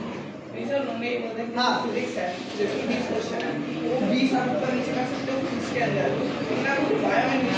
मैं पूछ रहा हूँ, आप कह रहे हैं आपके जो टीचर है वो कह रहे हैं कि फिजिक्स वाले सारे एक साथ करो 20 सवाल है, तो केमिस्ट्री वाले 20 सवाल सारे एक साथ करो, या बायो वाले 20 सवाल एक साथ करो। बायो का क्वेश्चन है तो बायो के क्वेश्चन में होने चाहिए। मैंने क्या कहा, ठीक है, ऐसा कभी भी पॉसिबल नहीं होगा कि आपको सारे केमिस्ट्री के जो सवाल है 20 सवाल उन सबके परफेक्टली आंसर आते होंगे। हर क्वेश्चन में तीन कंडीशन होती है, ठीक है। मैं भी कोई जो एग्जाम जब सॉल्व करूंगा बेटा, तो मेरे साथ जो पहली चीज होगी वो ये कि मैं अपने क्वेश्चन पेपर को 3 पोर्शन में डिवाइड करूंगा। डजंट मैटर कि बेटा कौन सा मतलब पोर्शन है मेरे क्वेश्चन पेपर का और कौन सा सवाल है, मैं क्या करूंगा अपने पूरे क्वेश्चन पेपर को एक नजर में देखने के बाद क्या करूंगा, कुछ सवाल होंगे ऐसे कि जिनको मैं बेटा 1/3 के रूप में लूंगा ना, अगर मैंने अपने पूरे पेपर को 3 पार्ट में डिवाइड करना है तो पहला पोर्शन 1/3 पोर्शन वो होगा कि जिन सवालों के आंसर मुझे परफेक्टली आते होंगे, बेहतरीन ढंग से आते होंगे, डजंट मैटर कि वो फिजिक्स का है, वो बायो का है, केमिस्ट्री का है, अगर हिस्ट्री की बात करें वो हिस्ट्री में है, ज्योग्राफी में है, पॉलिटी में है, किसी भी चीज में है। कुछ सवाल बेटा होगा जो मुझे परफेक्टली आते होंगे, मेरी फर्स्ट कैटेगरी, मैं उन सवालों के आंसर सबसे पहले करूंगा। सेकंड कैटेगरी में क्या होती है कि जिन सवालों के आंसर मुझे आते हैं लेकिन थोड़ा सा है ना सेल्फ डाउट में हूं, या फिर थोड़ा सा मुझे लगता है कि वो पहली वाली कैटेगरी है उससे कम नॉलेज मुझे उन सवालों की है, मैं सेकंडली उन सवालों को सॉल्व करूंगा। थर्डली बेटा मैं उन सवालों को सॉल्व करूंगा कि जिनके बारे में मुझे थोड़ा बहुत आइडिया है या फिर बिल्कुल नहीं पता है, ठीक है। और ये क्वेश्चंस बेटा आपके काउंट होते हैं, एग्जामिनर आपके क्वेश्चन चेक करेगा, उसके आपको कैटेगरीज से या एग्जाम के पोर्शन से कोई मतलब नहीं। अपनी कन्वीनियंट के लिए एग्जाम मतलब जो आपके स्कूल में टीचर्स हैं वो बोल सकते हैं कि नहीं साइंस का पेपर आपका 10th का तो आप केमिस्ट्री वाले सवाल सारे एक साथ करो, फिजिक्स वाले एक साथ करो, लेकिन मैं आपको थोड़ा सलाह ये दूंगा बेटा कि वो सीक्वेंस मेंटेन करने में आप कहीं ये कर बैठोगे कि बायो वाले सवाल करने के चक्कर में बायो के थोड़े से मतलब जो कच्चे पक्के सवाल हैं आंसर से वो भी साथ कर रहे हो, अच्छे वाले भी साथ कर रहे हो। इस चीज को लेकर बहुत जो है डाउट में रहने की जरूरत नहीं है कि आपके सीक्वेंस से आपके मार्क्स पर कोई इफेक्ट पड़ेगा, लेकिन बात की बहुत बड़ा पॉसिबिलिटीज है कि आपका स्टार्टिंग में आपने आंसर कैसे किए हैं वो ज्यादा मजबूत हैं, अच्छे हैं, या वो बहुत ज्यादा डाउटफुल है। ये चीजें इफेक्ट करेंगी कि आपका आगे वाले सवाल कैसे होंगे। ठीक है बेटा, तो ये वाले डाउट में जरूरत नहीं कि आप पोर्शन आपको फॉलो करना है। इंग्लिश वाले पेपर में, हिंदी वाले पेपर में क्या होता है आपके सेक्शंस होते हैं, सेक्शन ABC डजंट मैटर कि बेटा आप कौन सा सवाल कर रहे हैं, एग्जामिनर के सामने बेटा क्या आपकी आंसर शीट है, उसके सामने बेटा अवार्ड लिस्ट है, उसे अगर 15 साल बेटा पहले किया हुआ है तो 15 चेक करेगा, वो 15 चेक किए उसके मार्क्स चढ़ा देंगे। अगर 20 क्वेश्चन पहले आ गया स्टार्टिंग में वो चेक करेंगे उसके मार्क्स चढ़ा देंगे। तो मैंने कहा बेटा ये फिर पोर्शन से अलग ये बात करनी है, अगर आप पे इतनी एबिलिटी है कि आप अपने पूरे पेपर को पूरे सीक्वेंस में फॉलो कर सकते हैं तो इससे बढ़िया कोई बात ही नहीं है। जनरली ऐसा होता नहीं, कितना भी पढ़ने वाला बच्चा हो, किसी बच्चे की कितनी प्रिपरेशन हो, वो अपने क्वेश्चन पेपर में इस तरह की 3 कैटेगरी बनाता है। पहली कैटेगरी जिनके सवालों के जवाब से बहुत बेहतरीन ढंग से आते हैं, सेकंड कैटेगरी आते हैं आंसर प्रिपरेशन है पर उतने अच्छे नहीं जितने पहले वाली कैटेगरी के, थर्डली या तो उनके सवालों के बड़े जवाब जो है आपको थोड़ा बहुत आइडिया है या फिर थोड़ा बहुत आपको थोड़ा सा उसमें कुछ और चीजें जो है ऐड ऑन करनी पड़ेगी वो चीजें। और एग्जाम के प्रेफरेंस जो होगा एग्जाम में क्वेश्चंस का वो यही होना चाहिए कि सबसे बेहतरीन आंसर आप सबसे फर्स्टली करें, उसके बाद प्रेफरेंस वाइज प्रायोरिटी वाइज आपको आगे सेट करना, ठीक है। तो मेरा ख्याल है सीक्वेंस वाला तो डाउट नहीं रहना चाहिए, है ना। स्कूल में कह रहे हैं उनके अपने बेटा अपने अलग रीजन है, स्कूल कॉपियां उनको चेक करनी होती हैं, स्कूल वाली कॉपियां स्कूल के एग्जाम जो टीचर्स हैं वो चेक करनी होती हैं, तो अपने कन्वीनियंस के लिए वो ऐसे कह सकते हैं कि नहीं एक पोर्शन में लिखो, केमिस्ट्री साइंस के पेपर में केमिस्ट्री वाले सवाल एक साथ लिखो तो उनका अपना कन्वीनियंट है, लेकिन आपको अपने जो रिजल्ट है बेटा उसकी परवाह करनी है। उसका तरीका सिर्फ इतना ही है कि आप अपने एग्जाम में सबसे बेस्ट आंसर से सबसे लीस्ट आंसर तक का सीक्वेंस क्रिएट करें, ठीक है। यहाँ तक तो सीक्वेंस को लेकर मेरे ख्याल से कुछ डाउट नहीं होना चाहिए। कुछ और सवाल जिसके मन में आ रहा हो इस सब को लेकर कुछ ऐसा करता होगा इसमें हम और चीजें ऐड ऑन कर सकते हैं। किसी के मन में कुछ भी आ रहा हो इन दोनों चीजों, अभी हम पूरा पोर्शन की बात करें, एक तो प्री प्रिपरेशन और दूसरा ये वाला ड्यूरिंग एग्जाम।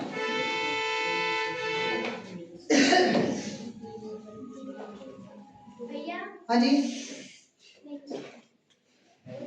कुछ में डाउट था किसका ना बच्चे का, तो 2-3 चीजें हाँ क्वाइज बोर्ड्स की बात कर रहे हैं, ठीक है। पहला सवाल बेटा डाउट था किसी बच्चे को लेकर के बेटा इस साल जो कॉपीज हैं वो ऑनलाइन चेक होंगी तो उसे लेकर कोई परेशानी होने की जरूरत नहीं है। सिर्फ एग्जामिनर के पास आपकी फिजिकल कॉपीज होने की बजाय उनकी एक वर्चुअल कॉपी मतलब जो बेटा है ना फॉर्म होगा, कॉपी चेक करने का फॉर्मेट तरीका मार्किंग का सब कुछ वही रहेगा जो पहले रहने वाला है, ठीक है। एक बेटा दूसरा बड़ा डाउट आजकल बच्चों में है बेटा ट्वाइस बोर्ड को लेकर, है ना, किसको लेकर 10th को लेकर और 12th के बाद ट्वाइस बोर्ड को लेकर, यानी जैसे बड़ी खबरें हैं कि भाई 2026 से क्या होने वाला है 10th और 12th के एक साल में 2 बोर्ड होने वाले हैं। हालांकि बेटा पहले भी इस बात पर चर्चा हुई है लेकिन एक बार जब हम बात कर रहे हैं एक साल बैठकर तो उन चीजों को फिर एक बार रिकॉल कर लें कि देखिए बेटा 2026 में 12th के ट्वाइस बोर्ड को लेकर अभी तक कोई क्लैरिटी नहीं है। हालांकि एनईपी 2020 के साथ बड़ा ये बात आई थी, है ना, नेशनल एजुकेशन पॉलिसी के साथ ये बात आई थी कि एक साल में 2 बार बोर्ड एग्जाम्स होंगे 10th और 12th के, लेकिन 2026 के लिए अभी तक 12th के लिए ऐसी कोई मैंडेटरी इंफॉर्मेशन नहीं है कि इसी साल से 12th क्लास के 2 बार बोर्ड एग्जाम होंगे।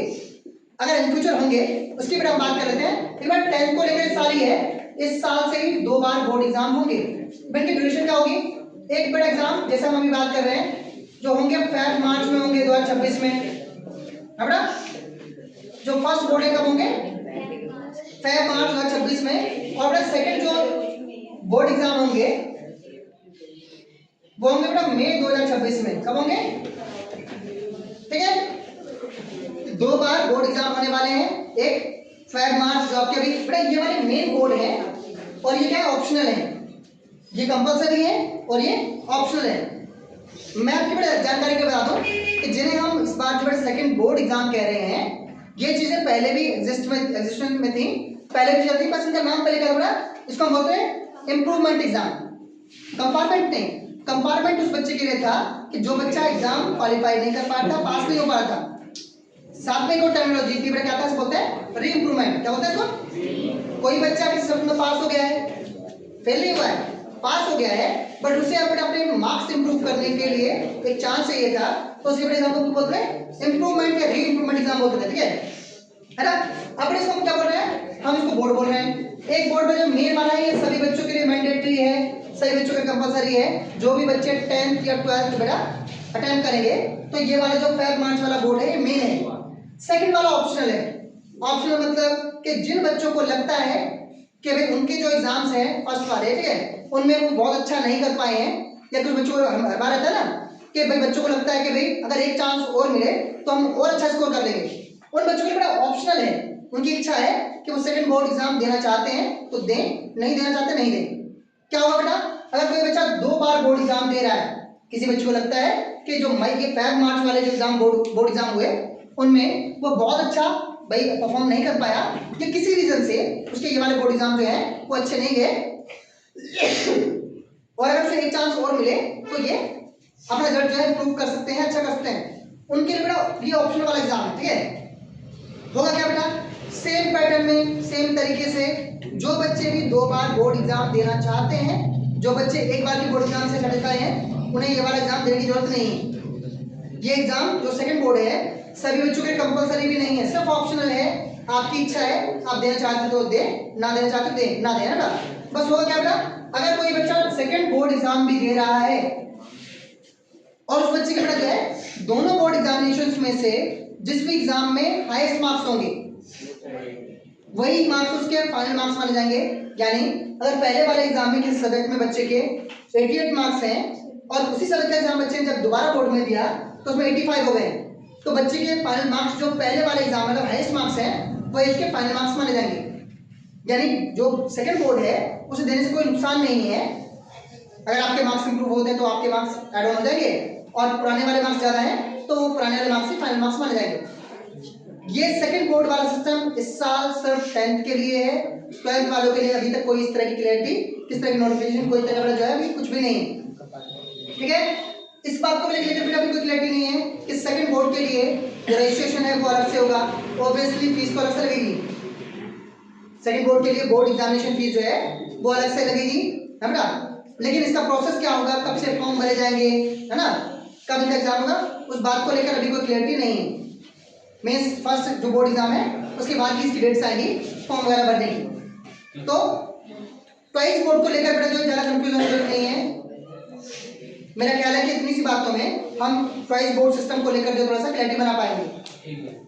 ठीक है, हाँ, इसके अलावा किसी बच्चे को लगता है कोई बात छूट रही हो, कुछ रह रही हो, अगर नहीं रहती है तो हम क्या करते हैं, आज की इस बातचीत को, आज की चर्चा को यहीं विराम देते हैं।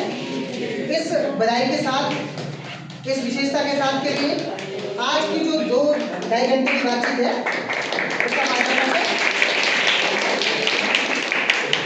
लेकिन आज का बड़े 2 घंटे आपका बैठना, मेरा खड़े रहना और फिर बात करना तभी फलीभूत होगा, तभी कुछ रिजल्ट देगा जब हम इन बातों को साथ में लेकर रखें और इन्हें इम्प्लीमेंट भी करें। ठीक है, चलिए मिलते रहेंगे अगली वीडियोस में कुछ ऐसा टॉपिक, कुछ ऐसी बातचीत के साथ। तब तक के लिए जय हिंद, नमस्कार।